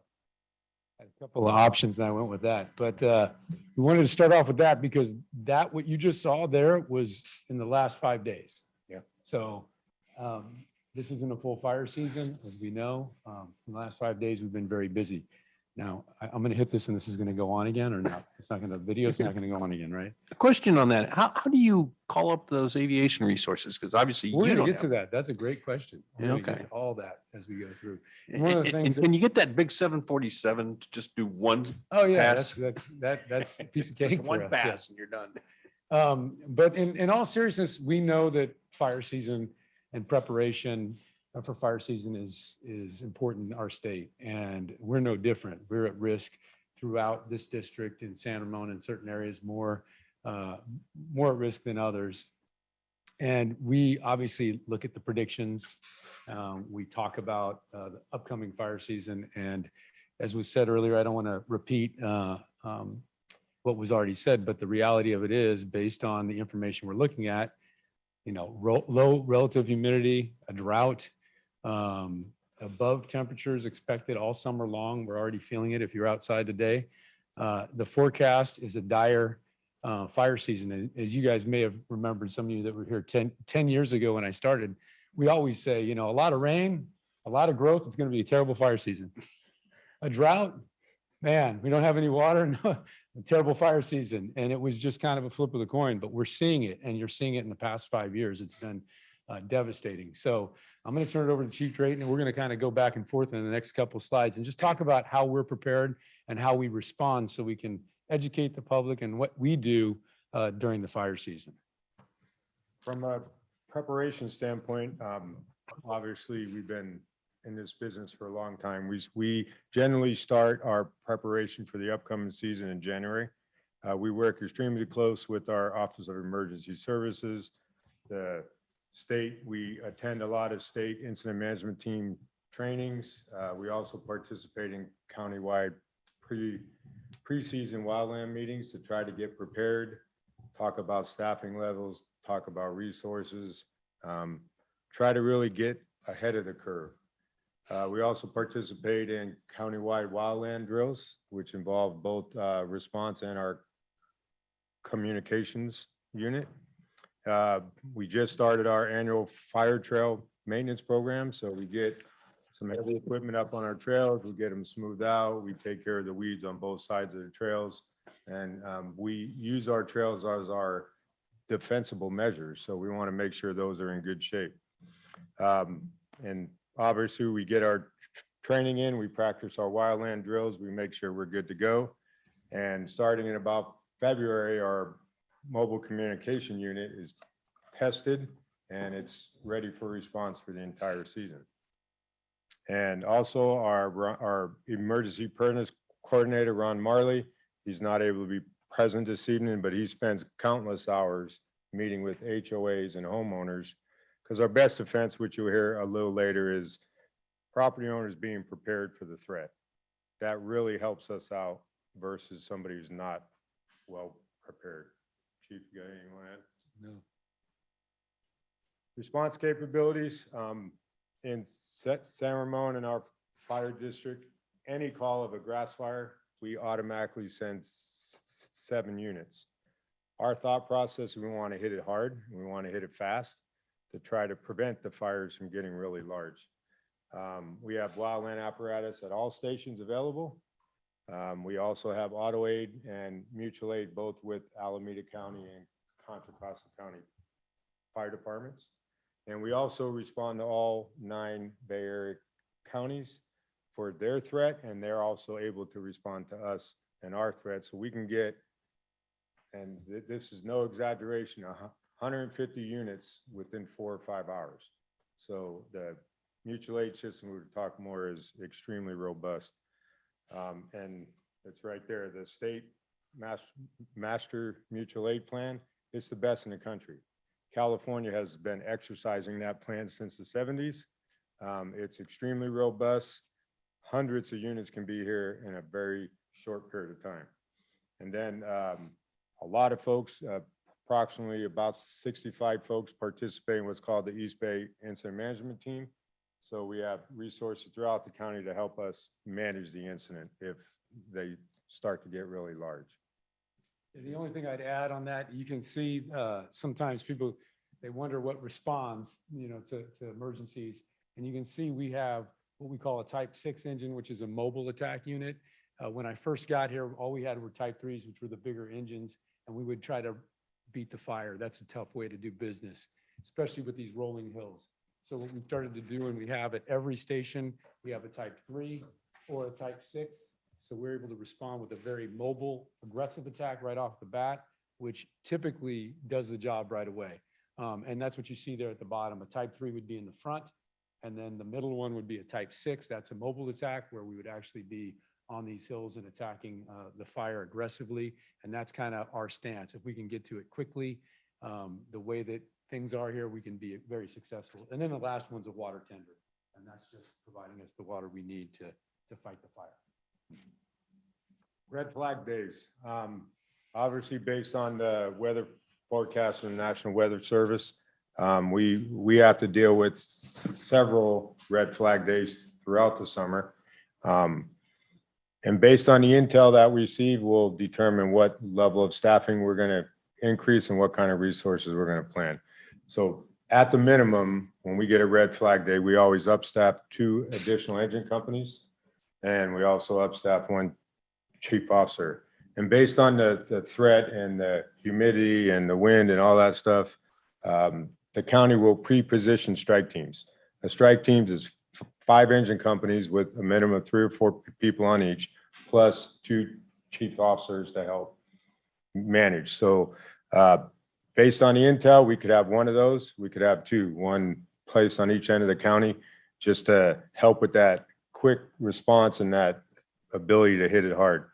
Also, any what we call a mutual threat zone. So anything in SRA or what we call LRA, which are local response area, any of those boundaries that border, we automatically get a response from CAL FIRE. So the CAL FIRE response on a red flag day, you'll see 8 additional engines. You'll see air attack. So that's 1 plane. I think you've seen in that picture, they're kind of the air boss. So they control the skies, and there are eyes in the sky. So they advise the IC where the fire is going, how fast it's going, where to put the resources, that kind of stuff. 2 air tankers and also 2 dozers, what you've seen. And we'll also recall approximately 90 of our off-duty folks to come in and respond and help staff additional resources. Chief, anything else? Yeah, no, just, I think that answers your question, Councilmember Perkins. When we can, that's red flag days, but we can request air support at any time, and we do early and often, especially when they first get started, because if we can, again, make a quick hit on something, we tend to be very successful in stopping and mitigating it.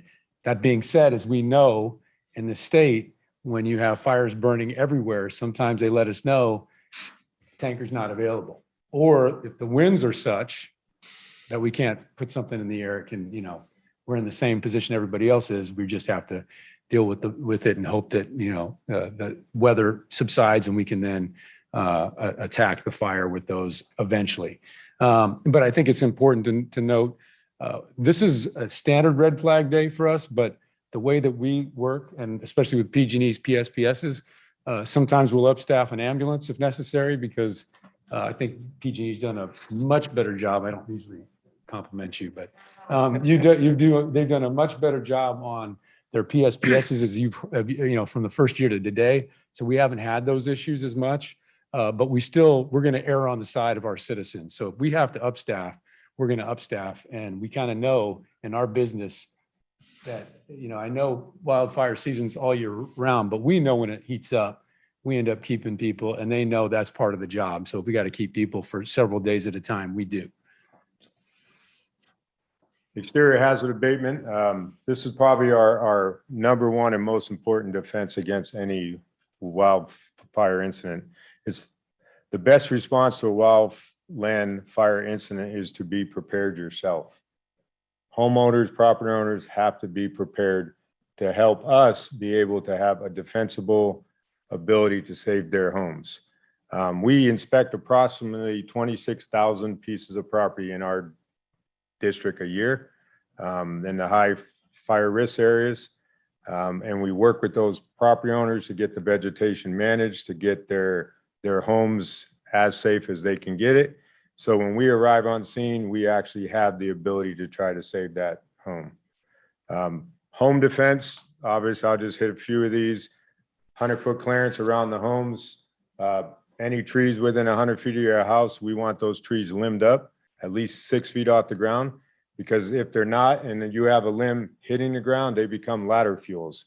So a small grass fire will go across your short grass, hit that tree limb and run up the tree, and now you have a much larger fire. So we want any tree within 100 feet limbed. And we also want trees that are hanging, your branches that are hanging over your roofs or your driveway. It's definitely a concern when you're driving down your driveway and you have the big tree with the canopies and they're burning. We're probably not going to get there. So we want those trees cleared as much as we can, and we don't want the tree limbs that are hanging over your house that are going to burn and drop embers on your roof and catch your roof on fire. So, and also just create a defensible space around your home by removing combustible materials. You'll hear a lot of terms like zero escape. We want the first 5 feet from your house out to be non-combustible material, rock, stone, something that cannot burn. And if you have any other informational needs, you can refer to our website. We have a lot of home defense prevention ideas to help homeowners try to maintain their property. Chief, anything else on that? Yeah, my main thing to, our message always is to our citizens, be our partner. If you're our partner, you're going to put us in a position to be very successful in a very difficult time. And that's what we always challenge them. And we're closing with this hazard abatement, because from where we sit, if we can protect your home and you put us in a position to be successful, then we're all going to win. So that's why we're out there inspecting. And I'm proud to say we haven't fined anybody. We've actually gotten great. This is a great community that we serve. Everybody understands the danger. So people have been amazing We just ask them to keep it up. So, and with that, I'd just be remiss if I didn't mention PG&E and San Ramon Valley Fire Protection District typically don't like each other historically, but they worked with us to put together an ordinance. I think that was the right thing to do for the citizens. We're the only district in the state of California that has this ordinance in place. We get notified anytime PG&E does any work in a high fire risk area. I think we heard from PG&E how dangerous it is. So I hope that the state ordinance, we have PG&E take a step back and start to work with us instead of fighting, notifying us within 24 hours of any dangerous work being done in those areas. I think it'd be important for PG&E to take that position. So, but I'll tell them that on the assembly floor as well. So with that, that's all I have, except that I would be remiss if I didn't say on behalf of the fire district, Lisa Bobadia, congratulations. Yeah, we were so proud of you, worked with you many times. You're a true professional. So congratulations and the best. We'll take questions. Yeah, Go ahead.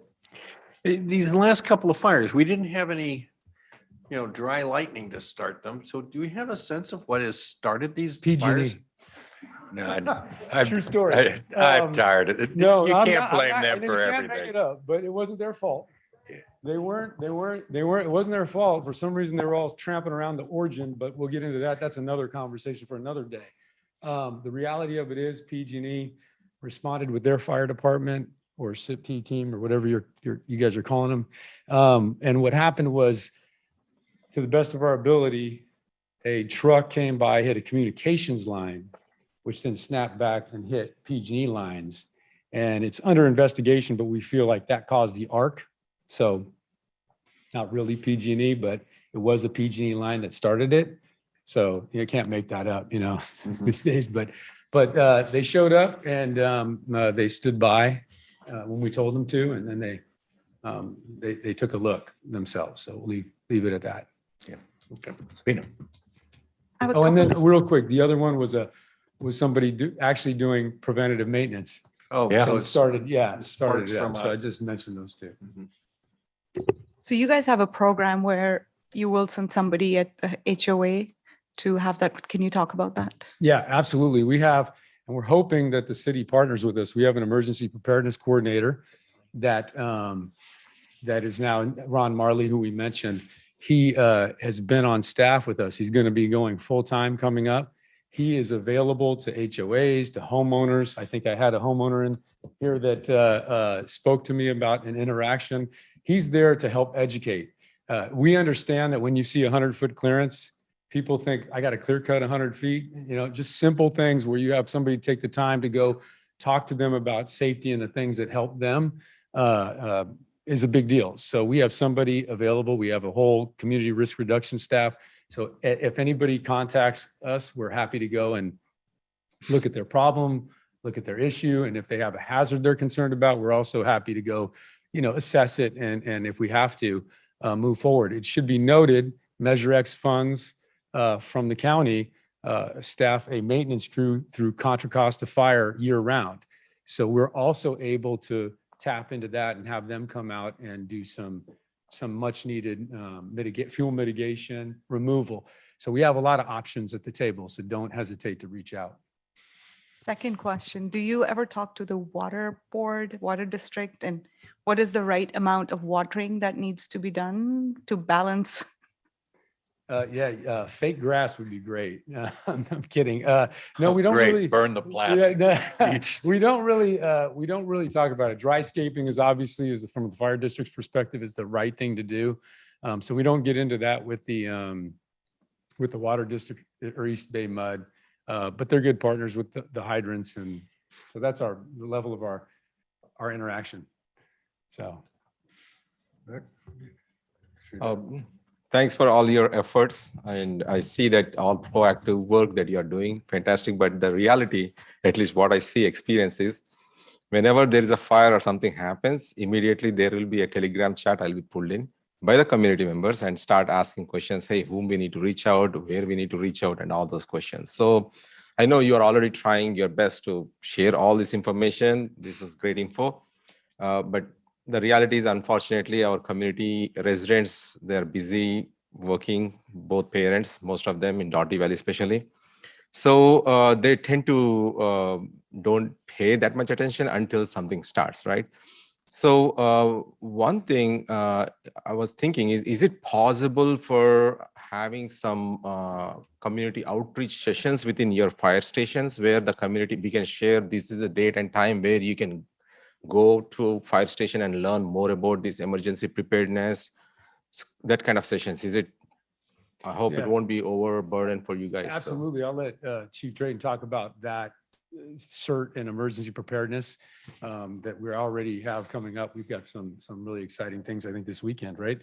But as far as the one good thing for us, our high fire risk areas that we talk about that really keep us up at night and kind of make us concerned, our fire trails, that proactive fire trails, and then the fact that we go out and we visually inspect all 26,000. You need to understand, we actually go out and we look at all 26,000 properties, and we will notice people and proactively go to those places and those homes and those areas that we know are going to cause the biggest risk. So that's our biggest proactive measure to start, but we also have some exciting things going on all the time, but I'll let Chief Drayton talk about. Yeah, just real briefly, I'll touch on our CERT team, our community emergency response team. Obviously now we're kind of have crawled ourselves out of the COVID times. So now things are back open. We're actually having those community meetings and we're covering wildfire dangers, wildfire prevention measures. And we hit the HOAs hard. We spend a lot of time with the HOAs from now till the end of the season. We'll spend a lot of time. And now that we're starting to be able to get out more in the public, you're going to see in the month of October is our fire prevention month. You'll see where we start to have a few events where we bring the community in and we'll educate them on wildfire dangers. That would be fantastic, because always it is like when people get online information and all that, like so much information, so many things going on, right? So it's always people are more in reactive mode. So it will be good that if we have some sessions within the community, and also if you have any sessions at your station, we can actually advertise that to the community saying that, hey, this is a program plan, you can go and ask your questions. Because I get recommendations from people like for HOA, for example, they were like, can we have our own like water system so that we will be ready whenever we want to open as soon as we see the fire, all those things, which is not a right idea, but still they have all these ideas and they want someone to hear. So And you don't have the chief on speed dial? yes, Yeah, it's like so it will be great if we can do some of those in person as well as ask them so that they can come to any time or specific time that they can get updated on this one. That will be great. Good idea. We'll look into how we can create more of that. And we also have Denise, who is, oh yeah, we got to come on. Our communications person wants to There you go. communicate. Denise is here, so. Can't attend meetings or don't have Saturdays. So for people who can't attend meetings or don't have Saturdays to give up for a CERT class, actually in the CERT program, several weeks, we are trying to do as much information as we can on social media, the different platforms, our website. We put out when there's red flag warning days on all of our social media platforms. It's noted on our website, the dates, the times when we get PSP notifications that come directly to our communication center. We immediately start putting that on social media to alert as many residents in the community that we can. So we are trying to put a lot of information and education out there through those platforms as well. So Sounds good. Yeah. So that's online is like there are pretty much everything we have online, right? So, but then the challenge is people getting to that. Yeah, face-to-face. Face-to-face, and even if they hear Maybe 10 we'll minutes, solve the 15. world's problems that way. I don't want fire Yeah. problems, all kinds of things. Yeah. And one more thing is, I do always get inquired about these campfires. Whenever they are doing the drill in our Dublin camp parks in Dublin, right? So whenever they do any of their exercises, I get blasted, like tons of questions keep coming from. So do I. So is it possible that can we communicate this to community before even this. It's funny you say that. So historically, we've been very, very proactive in educating. I don't know if anybody had ever gotten in the past. Alameda County's got a great newer chief. I really like him, and new staff. And we got noticed the night before that they were going to do this burn. So we typically over the years past, we would tell them, hey, everybody's going to call us, because I think you might have taken 100 calls that morning just from people thinking something was on fire. Yep. So what we try to do typically is they would let us know what they're going to do. Then we would blast out not only just social media, but to your point, we would send letters out and really prepare people historically. We didn't get that courtesy this time. And we also, quite frankly, would tell them when we didn't think it was safe or smart to do, because sometimes you get into these winds and they want to go out and train, and sometimes we can be a little bit over aggressive. Years past and it gets away from them, and I think maybe It's happened. yeah, it's happened. And I don't know if it happened this last time, but same thing. So we talked to them about making sure that they talk to us so we can let not the night before. So Because now residents became so sensitive, even if they smell smoke a little bit, the next minute they start calling. absolutely. So- And it's your dispatch center that gets inundated. So It's just a quesadilla on the stove they forgot. yeah. It's the same thing. Thanks, Chief. There's no further questions. I'll open it up for public comment. Do we have anyone that wishes to speak? Any speaker cards? I don't have any speaker cards, but there is one hand raised on Zoom. We'll wait we'll go through public comment and then let me get it up. Go ahead with the Zoom. You want to do Zoom? Yes, please. Call-in user 1.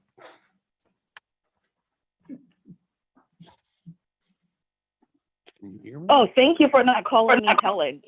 So grateful. Okay, so I have the following comment. Oh, by the way, can you hear me? Yes, we can. Oh, great. So I want to thank the firefighters, the PG&E, or SRPD. Thank you all so much for the efforts and the time and the considerations I can feel and know that you had been doing for the city of San Ramon. I'm most appreciative of you. I do have concerns though, because lately I feel San Ramon is working against you, or the city of San Ramon is working against you through the two committees, the parks and the open space, because they keep having programs that bring in a lot of people. And oftentimes they don't really check to see if these are residents or people that, just all of a sudden, figure out, oh, there is something in city of San Ramon through social media. And also, there are no communications, I feel, between them and you and Doherty Valley GAD, so that they're pimping out trail signs to private sponsors. And I have grave concerns that because of their programs, they're working against you.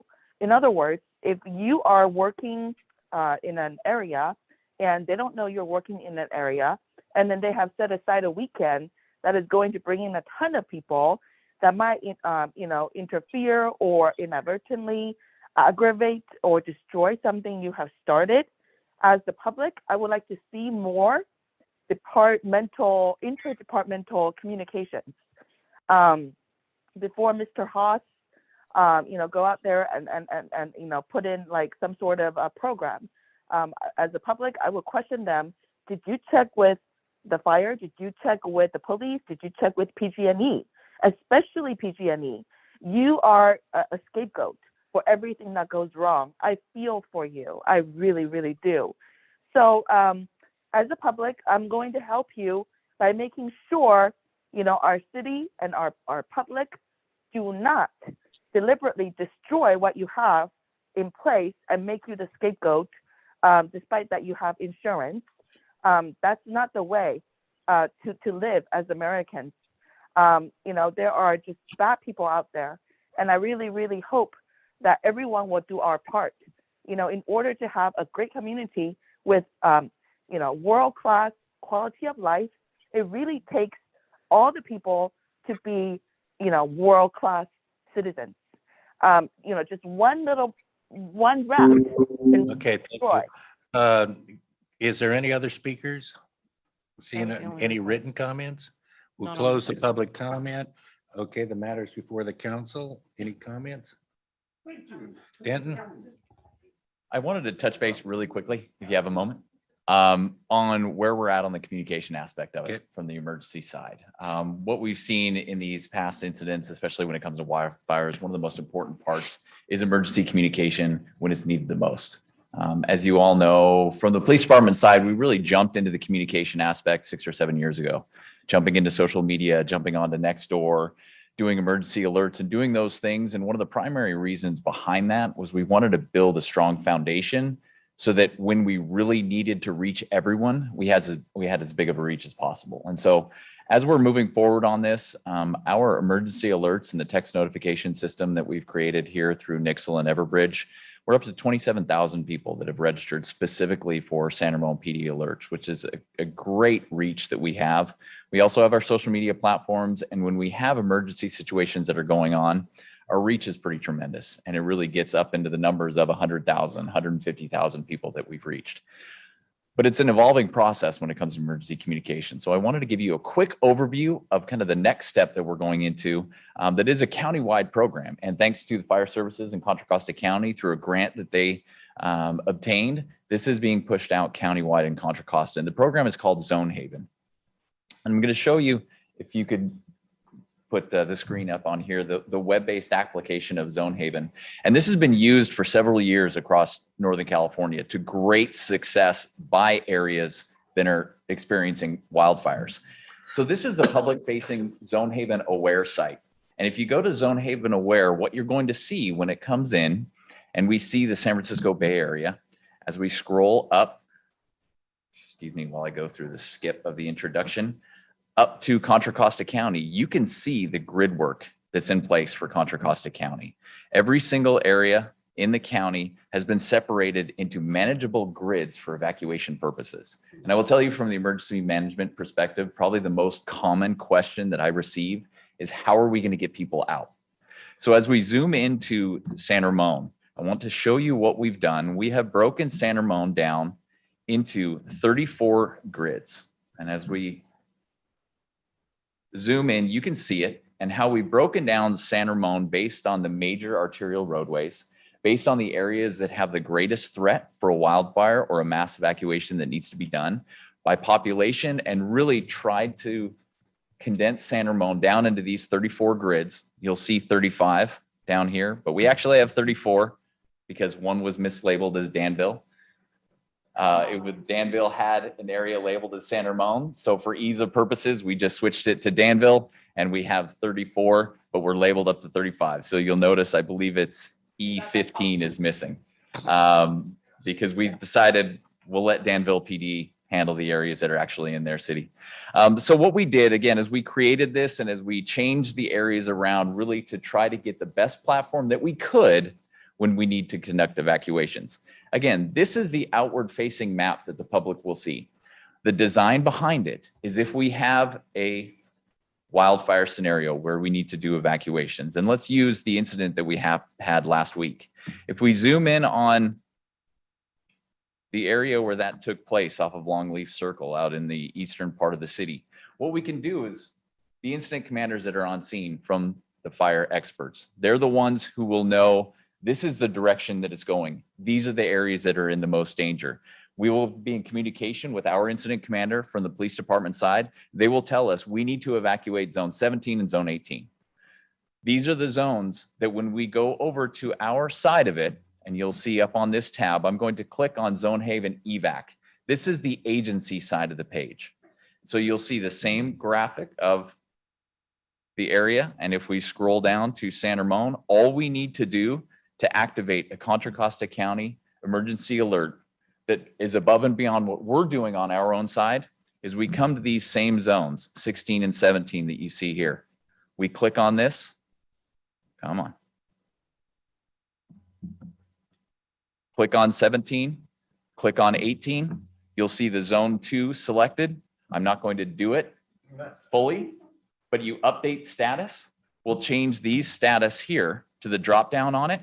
We'll click update status. That will automatically notify Contra Costa County's community warning system that these areas need to be evacuated in San Ramon immediately. Now, the fail-safe that we have behind that is the community warning system from Contra Costa County will reach out to the incident commanders on scene and verify the information that needs to be broadcast. Then the community warning system will be activated through Contra Costa County. That's all we need to do. Then we can let the people on the field, on the street, in the cars, start getting people out. We can tell them the safe passage to exit the area through the emergency alerts. But it really has brought the Contra Costa community warning system into our city to be able to work with them in conjunction what we already have. So what you're going to see as we refine this system, as we get it in place, we're going to start a public push to the San Ramon community. Go to Zone Haven Aware. Know what your zone is. Know the area you live in. Know the areas that are around your house. Because as we do these emergency notifications, we're going to be guiding people directly to Zone Haven Aware to find out what's going on. Because when we change this status on our side, on the evac side, the same status will be reflected on the public side. So anyone can go to that website. If they're still able to have internet connection, they can go to that website and they can see my area is being evacuated right now. And I actually watched this in real time with some of the fires in Northern California as I knew this program was coming here. Far up there's an area that we used to take our family to up in Lassen County all the time, and they had the huge Dixie fire up there. Lassen County has this system, and I could see the exact location where we used to go camp and we used to have a great time with our kids. And as that fire was getting closer and as that zone changed to evacuation warning and then evacuation order, you could see it in real time just sitting here. And it's the same thing that the public can see on the Zone Haven Aware side. So I wanted to introduce that to you tonight, kind of the next level of emergency communications that we're going to be pushing out to the community. And within the next few weeks and months, you'll see this public push to the San Ramon community to know your zone and to really become familiar with the Zone Haven Aware program. So that's all we have from the emergency preparedness side on it. Are there any questions with this program? I did have one question. So can we do, based on the geo, do push notifications for anybody that, I mean, most people will have location turned on anyway. So can we do push locations, say, like a push alert or text? Yes, we can. We have that capability through our Nixle platform, and the county also has it through their community warning system. But are they tied in with this app, or it has to go first to the county and then push it through Nixle? County is tied in through this, through Zone Haven. And then they also have a separate program. We operate on two different platforms from what we use in San Ramon versus what the county used for their emergency notifications. But we both have the capability. Thank you very much, Denton. I just say I don't envy you guys the job you have ahead of it. I mean, you talked about how rough this summer could be. We're not in summer yet. And the Oakland fire was late October. The Camp Fire went into November, which is the winter spare the air months, and it gets into health issues that the air district has to report on November, December, January, February. Remember that Thanksgiving a couple of years ago, it was just smoked out. And as I tell them, I don't know how you do your job. I mean, we have to report at the air district any day over 35 micrograms per cubic meter. Well, during Camp Fire, we had a report of 300 and something at one of our monitors. And that wasn't the closest. We didn't have a report from that because it melted during the fire. But I mean, when you start talking about 300 micrograms per cubic meter, your health is a major issue. And we're just talking about California. What I saw up in Washington, D.C. and Washington State and Alberta and British Columbia, 600 fires. I've never seen particulate matter like that. Edmonton, I mean, was the worst I've ever seen. And you guys are working in this for months. You got your work cut out for you, Chief. I'd hire 50 more. And the first thing I do in the assembly or whenever you're going to speak is get off of PG&E's back for a while and go find out who's trying to break up those dams in Klamath. You may need the water to put out a fire. But anyway. How many are you graduating this week? Yeah. We have 14. We have 14 that are graduating. You all should have gotten an invitation. If you didn't, we sent out emails. So we want to make sure everybody gets them. We would love to hire 50 more. You could hire 50,000 more. And we're not on PG&E back. We just want to get notified. I when they're know. doing You some just work. have fun with everybody. Yeah, just Joe wanna be was an easy notified. target for a while. Now Sarah's right there. Yeah. So no, but 14, we're excited to get them on board. And remember, you got a class 1 fire department here. Yep. Yes. So very rare to have in the United States. So we're ready for it. And it'll do a good job for you. Well, I will give Sarah one break, and I don't know why the press didn't give you more of a break, but I was running during the Oakland fire, and I went through where that was, and they put that fire out, did everything right.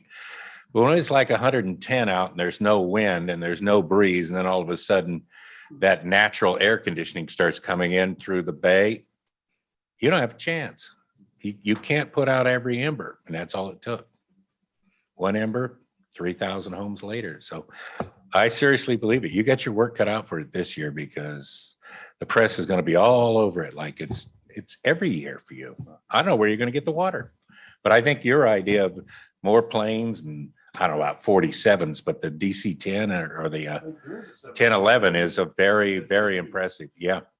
And it's going to be needed. I just don't know where you're going to get the water to fill it up. Anyway, thank you very much, Chief. We're not going to make any vote because I'm not sure I could get 3, but thanks for coming out and staying so long without donuts. Okay, we're going to take a 10-minute break. Please be back at 9:40, and we'll see you for TVTC and Lisa Bobadia in her brief retirement.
Okay. Yes, my last presentation. All right, well, good evening again, Mayor Hudson, members of the council. The item before you this evening is twofold. We are asking you to adopt a resolution adopting the Tri-Valley Transportation Development Fee and to receive an update on the Tri-Valley Transportation Council Strategic Expenditure Plan, the prioritization of projects, and funding for San Ramon. We have prepared a PowerPoint presentation. Christina will drive the presentation for me. Real briefly, the Tri-Valley Transportation Council, or TVTC, is a joint powers authority, or JPA. There's 7 members representing the cities of Dublin, Pleasanton, Livermore, San Ramon, the town of Danville, and the unincorporated areas of Contra Costa and Alameda County. In 2020, the TVTC adopted the Nexus Study Fee Update. I'm sorry, in August of 2021, the TVTC approved the Nexus Study Fee Update, and subsequently we adopted a new Tri-Valley Transportation Development Fee, the new Strategic Expenditure Plan, the prioritization of projects, and a funding plan. As a member of the TVTC, we are obligated to consider the adoption of the new fee. And on April 26th of 2022, all of you, the City Council, adopted resolution number 2022-58, adopting a citywide municipal services fees, including the new TVTC fee. So for Contra Costa County jurisdictions, the fee actually meets one of our requirements of the Measure J Growth Management Program. So tonight's presentation, I'm going to keep it very brief and focused on what has transpired the last 8 months, specifically related to the Strategic Expenditure Plan. And so with that, we will begin tonight's presentation. As I mentioned, we adopted the 2020 Nexus Study Fee Update. It was adopted on August 20th, 2021 by the TVTC. The Nexus Fee Update determined the maximum allowable amount that TVTC can charge for new development here in the Tri-Valley. So the maximum allowable amount you can see on your slide that we can charge for single family, multifamily, retail, office, is on that slide. You can see as an example for single family, we can charge based on the Nexus study up to $23,976 per new single family unit. And that would be throughout the entire Tri-Valley area. We are not charging that fee. I will talk about what we are charging in just a few moments. But let me just interject there. When we did the last one in 2008, we settled on 35% of the maximum. And this time it's 15%. Correct. That's largely because our list is so much bigger. Correct. So next slide, Christina. Thank you. So the 2020 Nexus Study Fee Update included a number of components. We did a land use assumption for the entire Tri-Valley. We implemented the travel demand model update. We did a project performance evaluation for all of the projects. We determined the non-fee funding that would be available, that would be non-TVTC funding. We developed a fee estimation for consideration by TVTC, and we finalized the TVTC Nexus study and the burden analysis. The Strategic Expenditure Plan actually establishes the funding levels and allocation for the Tri-Valley Transportation Development Fee. So we take the funding criteria and the project prioritization, and then we take the land use forecast, the Nexus rate adjustments, and we determine the revenue forecast. We take the project prioritization, the revenue forecast, and we incorporate that into a strategic expenditure plan. So the Strategic Expenditure Plan actually started about 8 months ago. The TVTC formed a subcommittee. That subcommittee was comprised of Councilmember Perkins, Vice Mayor Josie from the City of Dublin, and Councilmember Kick from the City of Livermore.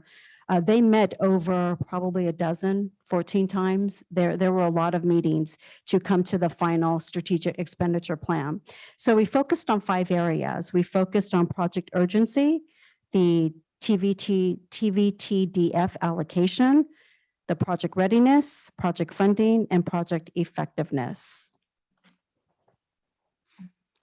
This slide will show you the 10-year development forecast that's expected for the region. I'm on the next slide, Christina. Thank you. So the 10-year development forecast, you can see from this chart from fiscal year 22-23 up into fiscal year 31-32, there's a significant amount of growth that's projected for the Tri-Valley, from single-family homes to multifamily homes, retail, office, industrial, and other land uses. And this is all 7 of the Tri-Valley cities and the 5 of the Tri-Valley cities and 2 of the unincorporated areas of Alameda and Contra Costa. So you can see there is a significant amount of growth projected over the next 10 to 20 years throughout the Tri-Valley. And ultimately, the fee that we are charging for Tri-Valley, the Tri-Valley fee, only covers a small percentage of the total project cost. And I'll talk about that in just a few moments. So the next slide is the SCP Subcommittee recommended rate adjustments.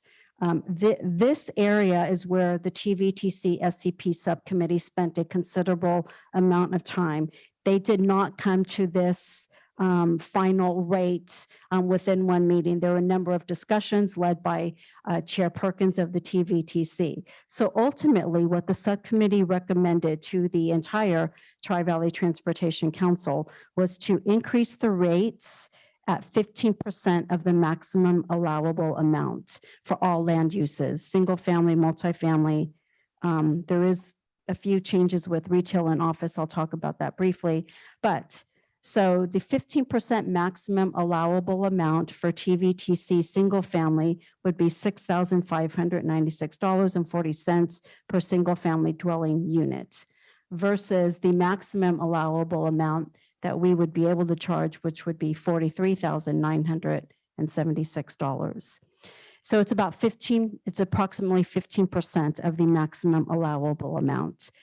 For retail, rather than 15%, the recommendation from the subcommittee was to increase it 7%.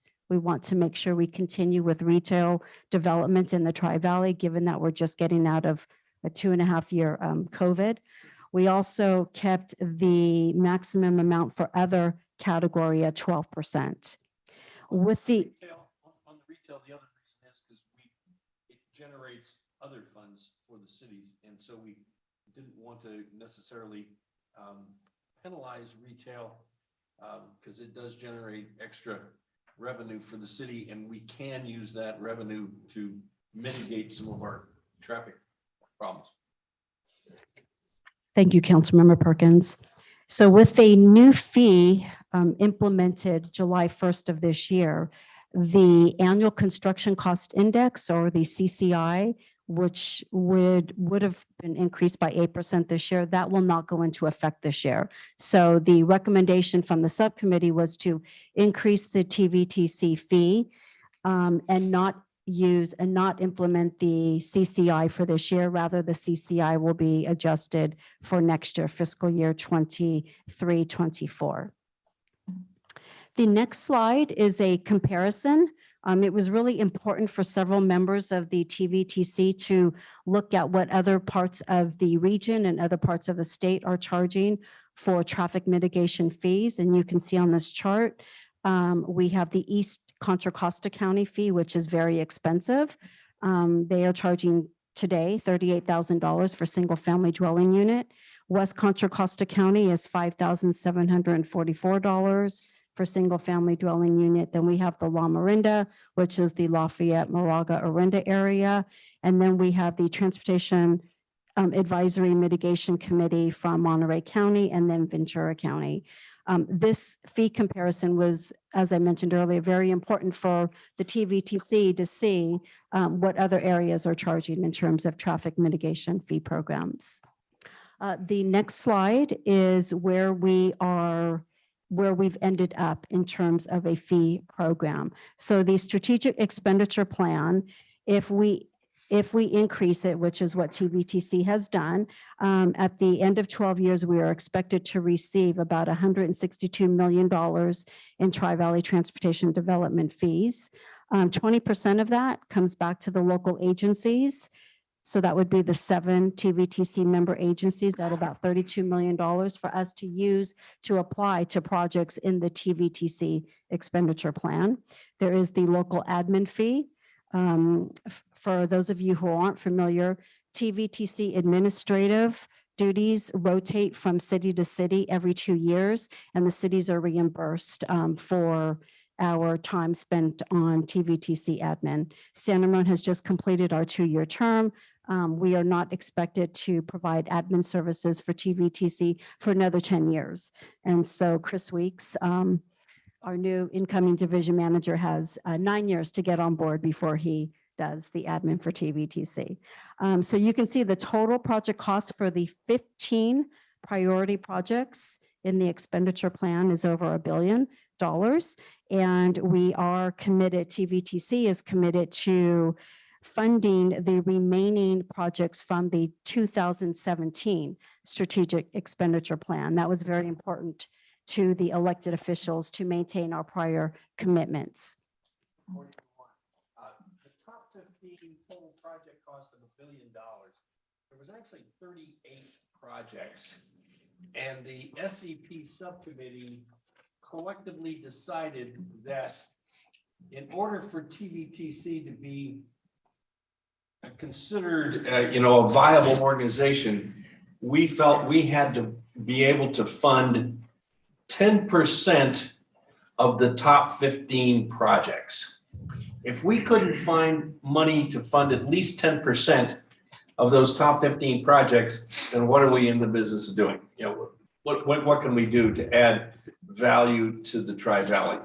And so that's how we came up with this. So if you take the 128,884,000, you subtract off the 2017 commitments of 14, you see that leaves about $114 million to pay for the 10% of the top 15. And recognizing that all of this is based upon projections of construction and fees collected. And of course, when you get more than 2 or 3 years out, the error bars on those actual constructions become really difficult to predict. And so that's why we left another 15 million roughly in margin. And so there's roughly 10%. So we applied 105 million to those projects going forward. And Lisa's going to tell us the projects, yes. So this next slide is the strategic expenditure plan. This is the draft plan. Actually, this was the plan that was presented to the Tri-Valley Transportation Council last December. This plan has changed based on feedback we received from the community, but this was the draft plan presented last December to the TVTC. The next slide, where I will focus on 2 community informational meetings that were held to alert the development community and the Building Industry Association of the proposed fee. So we held 2 meetings. One was held on February 23rd, and the second meeting was on March 30th of this year. The presentations included background on TVTC, the role and responsibilities of the TVTC board and the local agency staff members. We introduced the consultant team of Kimley Horn. I would be remiss if I did not acknowledge the hard work that Kimley Horn did on getting us to where we are today at TVTC with the strategic expenditure plan. We presented the Nexus study with the project list, and we presented the project prioritization, our 10-year land use forecast, the Nexus fee rate adjustments, and the allocation of funding. Overall, the majority of comments we received were to fund more transit in the Tri-Valley. Knock on wood, we did not receive any opposition from the development community on opposing the TVTC development fee. It was really to use the money and expand and incorporate more funding into providing public transportation in the Tri-Valley. The last slide is the actual expenditure plan that was approved by TVTC on April 18th. This is the expenditure plan that is moving forward. As you can see there, we have a list of 15 projects. All of the A list projects, A to B through A11, those 5 projects were all included in the original expenditure plan that was adopted about 18 years ago. And so there are still some projects that need to be funded. So we are committed to funding those projects. The projects on list B were adopted in 2017. And then you can see all of the C list projects are the new projects that we added to the expenditure plan and to the Nexus fee update. And there is a project here for San Ramon. There are 4 projects that will receive funding starting July 1st of this year. One of them includes San Ramon at $2.2 million for the Iron Horse Trail overcrossing at Bollinger.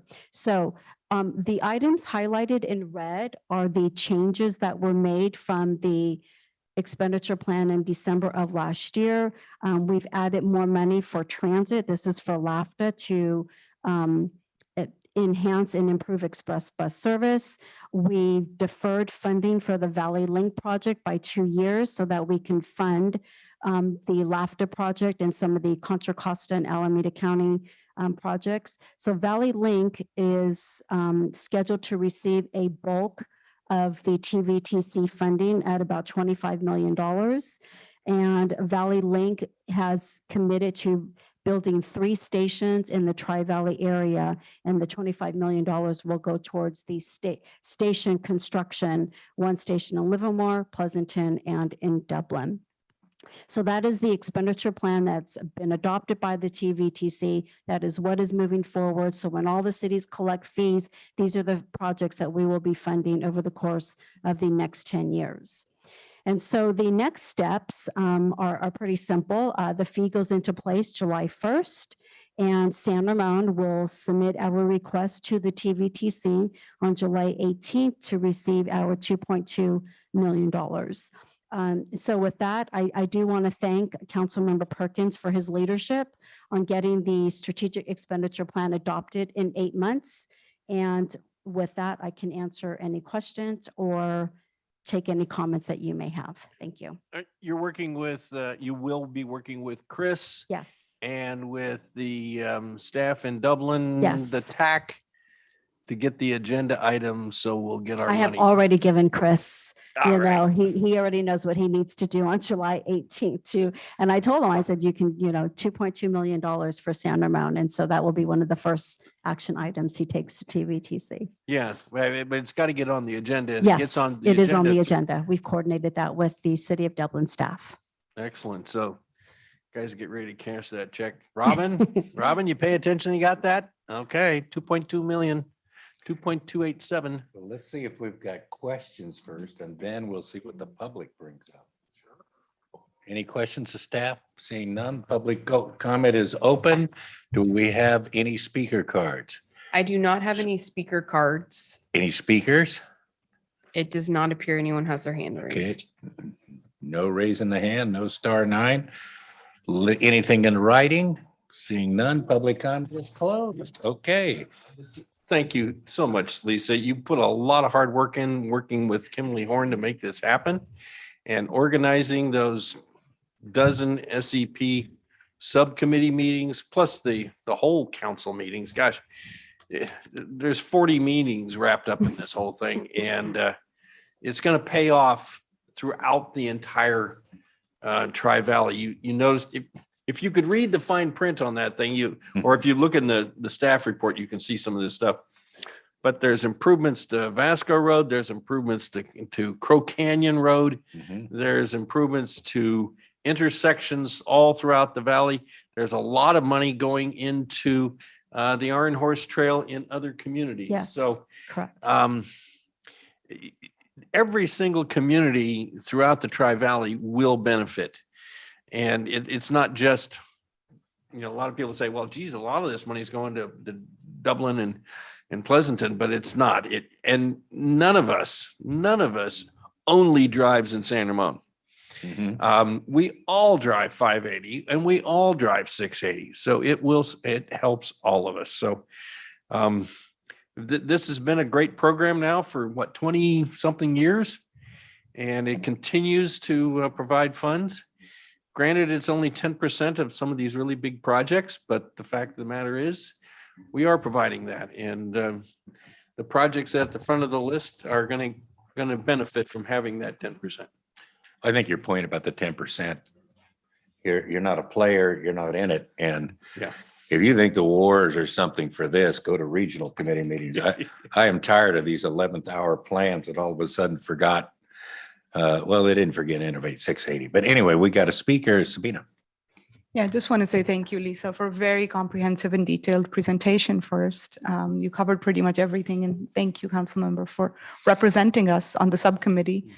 Like you said, right, we use all the roads, and the Iron Horse Trail is we bike, walk, throughout the Tri-Valley as well. So it's, it's great to see these funds going. And then again, when it comes to the stations, I'm glad they're going to have 3 stations because again, our residents commute from those same places. So if we don't have a stop, that's the closest enough stop that we've got. So good to see that, we have this money coming here. So thank you so much. You're welcome. I'm just thinking, who's going to take this on? Chris will have to make Go San Ramon extend a little, that's all. Yep. Whatever it I'm takes. so grateful we got Chris. I mean, that's fabulous too. See how grateful he is when he starts to hear Well, through that wall. Yeah. So for some reason, I thought Valley. Between the mayor's office. For and the some reason, I thought transportation Valley Link station stops by Livermore. Is it No. coming all the way to Dublin? Yeah. Valley Link's going to go all the way to Modesto? No, Lathrop. Lathrop. Lathrop. Yeah, Lathrop, then It's actually the to Stockton Airport will be. Tracy, very there will close be, right yeah. now. Mountain House, River Island. Yes. Yep. I hope they'll put a station like close to BART. So if people come from somewhere Well, on BART no, and then that's- can connect, or is that That's the idea. interconnect? At the Yeah. end. So that's At why I the was end. thinking it Like the ends at Muni? Livermore. Yeah. Kind of the idea on the You other couldn't end get too. BART to build out that way, so you get. All right, let's let Lisa go home. Who wants to make the Thank you. motion? Thanks, Yay. Lisa. Somebody, don't Oh, think nothing. We I- need a resolution here. I'm going to make the, Sabina. That's right. All right. You mess with Sabina? Yeah. Thank you again, Lisa. You're welcome. One more. There we go. 4-4. This is a tough night for everyone.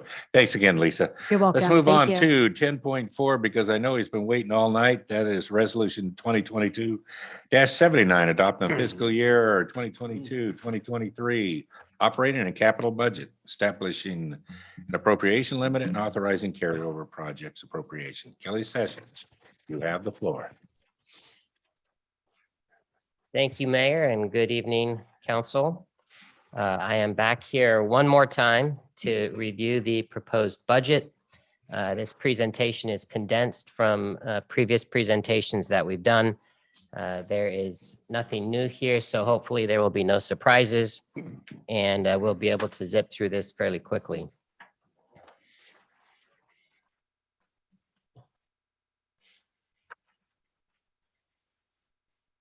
Which way?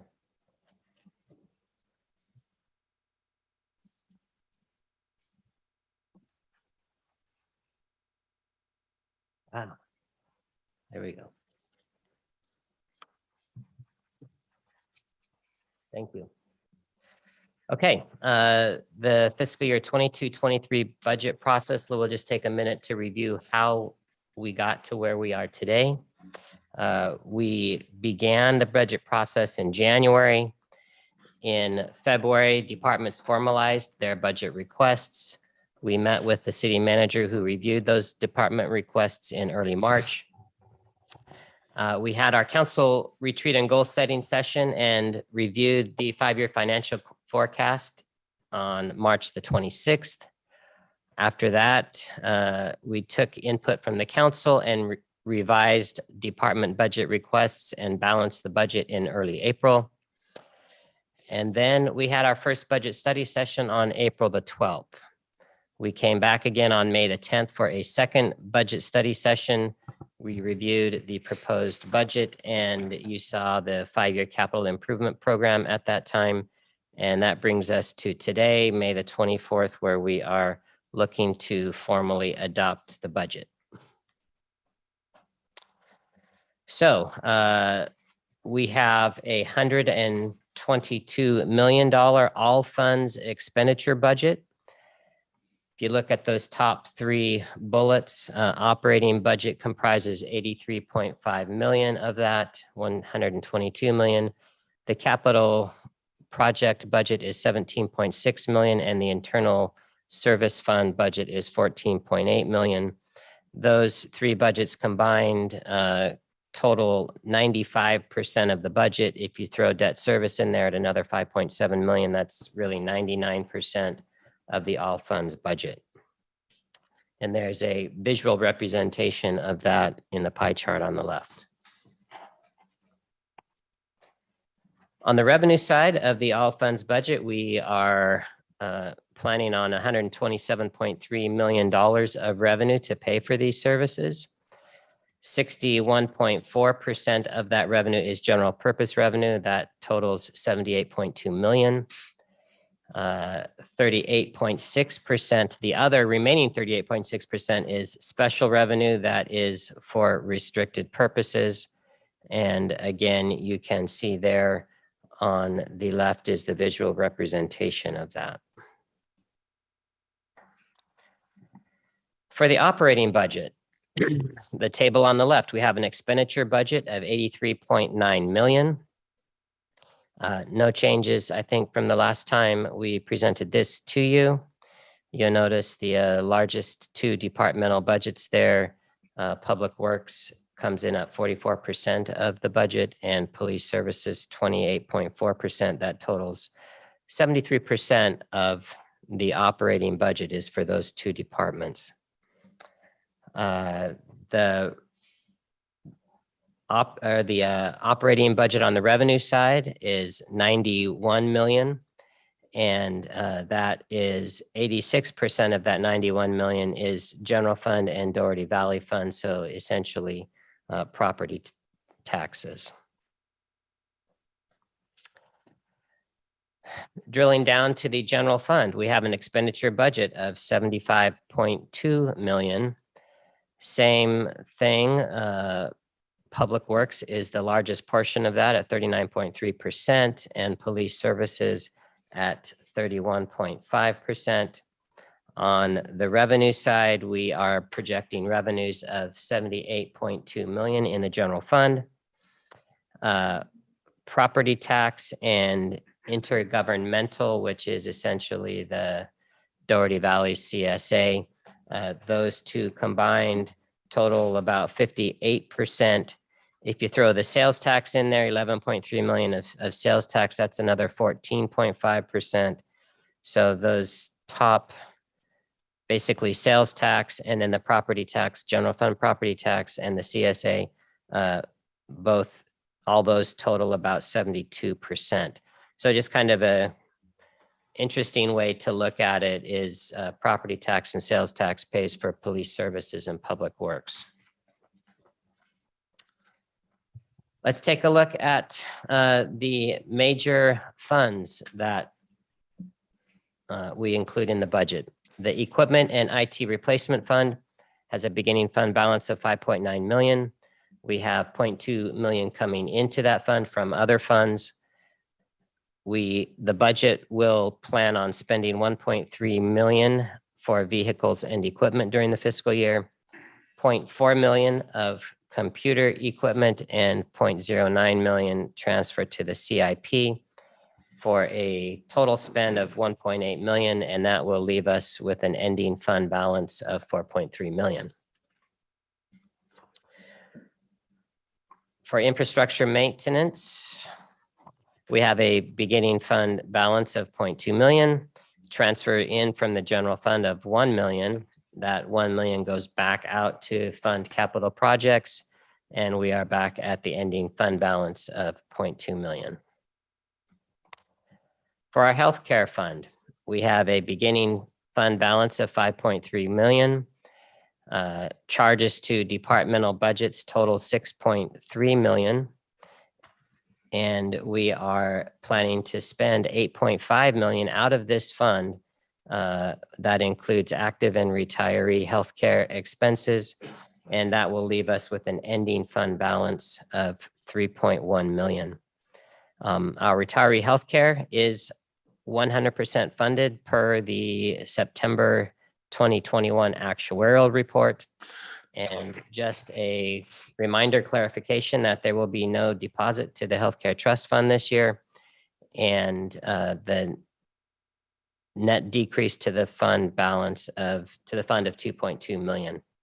And this is one of the key strategies that we used to close the budget gap, was to move those general fund expenses to these other reserve funds. PARS Pension Trust, same kind of the same situation there. We have a beginning fund balance of 4.3 million. We are charging the usual general fund expense to the trust of 3.2 million. We will have an estimated fund balance of 1.1 million, and there will be no additional deposit to the pension trust in fiscal year 22-23. So you can see that obviously this is a one-time solution. And pension liability, we decreased significantly with the 2021 pension obligation bonds. For our debt service funds, we plan on spending 500,000 to pay the 2011 certificate of participation loan. The 2019 certificate of participation loan will cost us 1.6 million. We're getting very close to paying off the 2012 LED light loan for 0.4 million, for a total of 0.4 million this year. And we have the 2 pension obligation bonds. The 2010s will cost us 1.4 million in debt service, and the 2021s will cost us 1.9 million. On the COP number 12, that'll be paid off next year as well. Is that correct? Am I reading that right? I believe that one is in 2 fiscal years. Or was that next year? Yeah, I think that one's paid off in 23-24. Okay. Oh, wait, yeah.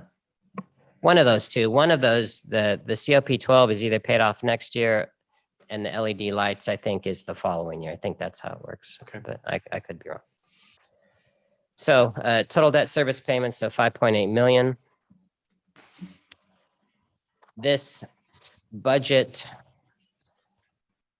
maintains or keeps the city in compliance with its 36% reserve policy.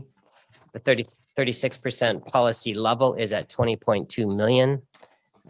We will exceed that amount by 0.9 million. So we are funding at the 37.6% level, and we are using no reserves to close the budget gap. For our capital improvement program, the fiscal year 22-23 capital budget includes 74 projects at a total of 17.4 million. The total 5-year CIP is from 2022 through 2027, includes 135 projects for a total of 69.4 million, and 12 new projects are introduced in this budget cycle, and those are shown in the table below. Those projects total 19.3 million. So tonight, we are asking City Council to adopt resolution number 2022-079. This resolution approves the fiscal year 22-23 operating and capital budget, which establishes expenditure authority for the city. The resolution also establishes the appropriation limit as required by state law, and it authorizes the carryover of unspent capital project funds in the CIP. So if you choose to adopt tonight, next steps would be that the staff would finalize the operating and capital budget document for distribution, post those to the website, and then submit the documents to GFOA and CSMFO for their consideration of budget awards. And with that, I am done, and I will be happy to entertain any questions that you may have or comments for the third time. You're done? Okay. Questions of staff? Sabina, do you have any? No questions, Scott? Sridhar? Who's jumping out there first for the motion? Oh, we have to do that? Okay. Let's open public comment. It's getting late. Any speaker cards? I don't have any speaker cards or written comment, but there is one hand raised on Zoom. Okay, let's hear. Call-in user. Rush to Hi, judgment. can you hear me? Yes. Hi, can you hear me? Okay, I really don't think whatever I have to say will be registered anyways, but I'm going to repeat myself the third time. The first time I heard about the new budget was at the workshop. At the time, not the entire council was there. It was Councilmember Sridhar and Councilmember Zafar. They only gave me 3 minutes for an hour worth of presentation where I had all the CIPs pulled out. Number by number, I was telling them what I wanted to know as the public. Halfway through, I was cut off. And then the second time, there was a committee report, and then I had addressed to follow up what I had raised concerns as the public, which subsequently I noticed that the staff from the Public Works had respected my comment. They patched up the information that were missing, such as the intersections to be included for the fund that they're asking, so we know it's legitimate. And I also appreciate the staff had chucked one of the bridge, the overpass, and then decide to look for more money. But I don't know, even after today's report, if the police roof is going to be paid for. It's of great concern to me that you guys are not putting in the police station roof. What kind of, I don't understand. And so when I raised the question, I never heard you guys said yes or no. And it also seemed like you guys cut police budget by $2 to $3 million. And I don't know how that's going to work out. So, and then right now, Mr. Sessions couldn't even really answer the only question that was asked of him. I don't know. If you guys approve tonight, I don't really know if you guys really know what you're doing, but I'm going to keep an eye on you guys. Next year, I will be sharper than this year. So please, I will be asking a lot of questions.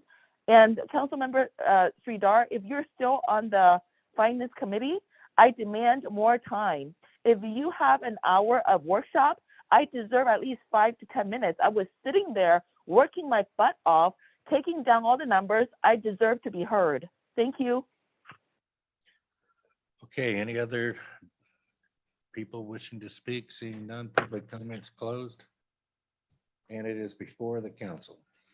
Just comments. I want to say thank you for spending 5 months on this budget to bring it in front of the council, in front of the Finance Committee. Plenty of opportunities for our public to provide their input and all of us to give the input. So it's a long process, but we've been very, very thorough and it's a balanced budget. So Kelly, I appreciate all the hard work you and the team and an entire staff has put in making sure we have a balanced budget. So thank you for that.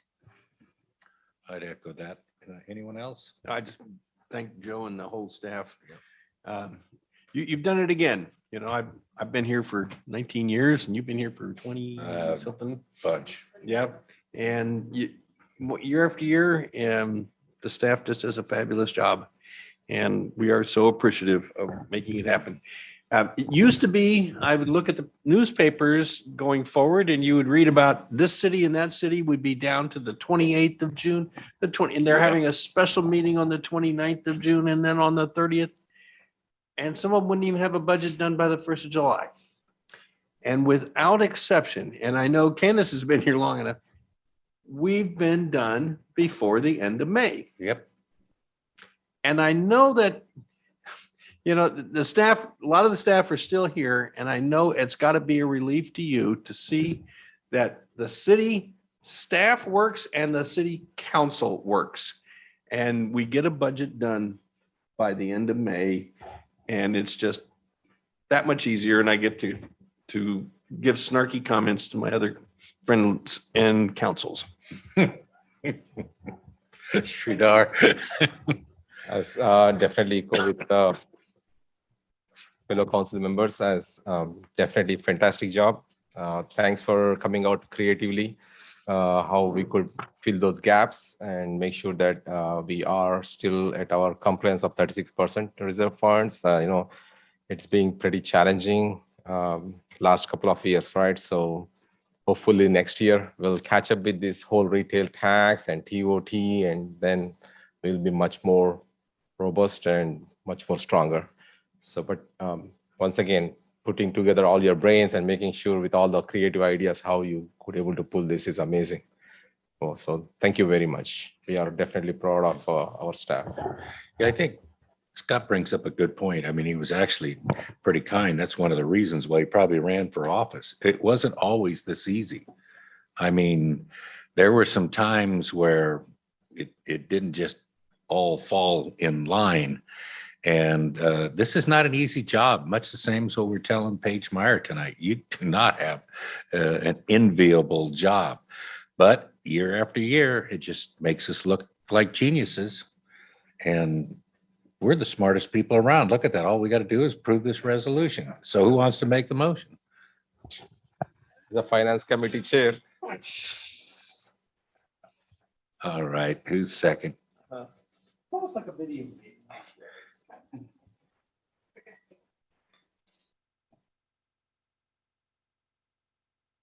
All right, in vote 4-4. Sounds pretty good. You've done it once again. Everybody's paid. Now we come to the highlight of the evening, the city manager comments, and he's got a real important thing to bring up. I guess yes is what you want to hear.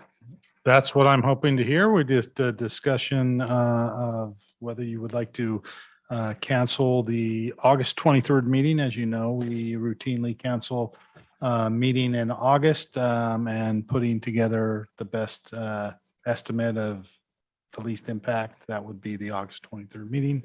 So if you're okay with that, I will be moving forward on that. And as a final note too, I would like to thank each department puts their budget together under usually pretty stringent conditions. And this was definitely a very stringent condition given our challenges from the pandemic. But I'd like to definitely give a shout out to Candace and to Vivian, who really do the heavy lifting, and they are working all the time and generally can't take any time off because this is budget season. So they deserve kudos for sure. And then finally, I'll just reiterate it one more time to Lisa over there in the corner. We're looking forward to seeing her next week at her party, but she'll be very much missed. And I have no further comments. Okay, so the discussion before us, and I know you did something, Scott. Did you want to speak? No, I just wanted to say, I agree that August 23rd works terrific. As long as it works for you, you're the one And that you knows know, what staff's leaving. August this year has 5 Tuesdays, so that actually generates a longer window, if you will, of. That's so why I we go- wanted it last year on the first. Yeah, so with the, so the 9th, and then we go all the way into, 5 weeks later in September. So and make it that much easier for staff and. Well, we've set up reports, and we'll 3 forget how to make the workshops for machine training. work. So we'll have to be retrained. We'll have to be 3 workshops, retrained, yeah. put a retraining in. Okay, so for you us. got, what you're hearing is a bunch of us saying, yeah, sure, what the heck. Okay, public comment is now open. Now it's time for anyone to speak to an item not on the agenda tonight. If you haven't previously spoken, looking over at the city clerk, is there anyone who hasn't spoken who wants to speak? No cards? We No have written? no cards. Public comments closed. City council members, tell us about all the exciting things you're doing. Well, I went to the board meeting for the East Bay Communication System Authority. We passed our budget and life is good there. The fiscal year for the MCE starts in 1st of April. So we're well into our year. And so things are pretty quiet and moving forward. they're working on a number of programs that will actually start putting in charging stations at multifamily locations, because that's really been a choking point for some people that own electric vehicles. They might be able to charge at work or maybe not. But at multifamily places, there haven't been a lot of charging stations. So they're working on programs for that. That's it. Sabina. Follow me on Instagram. You'll know what I'm doing. Okay. Sridhar.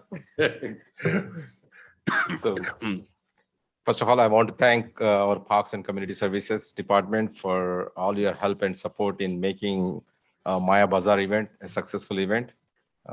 So I know it is the first time that they work with the city. In the past, they used to work with Bishop Ranch, so it's a little bit different. But I know you had to put quite good amount of time, energy, and all that education stuff. So hopefully, going forward next year, it will be easier.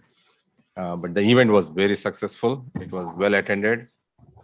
Thanks for that. And the next one is on Hansamo Korean showcase. It's amazing event. My God, it's I still remember that whole drum beats and all that.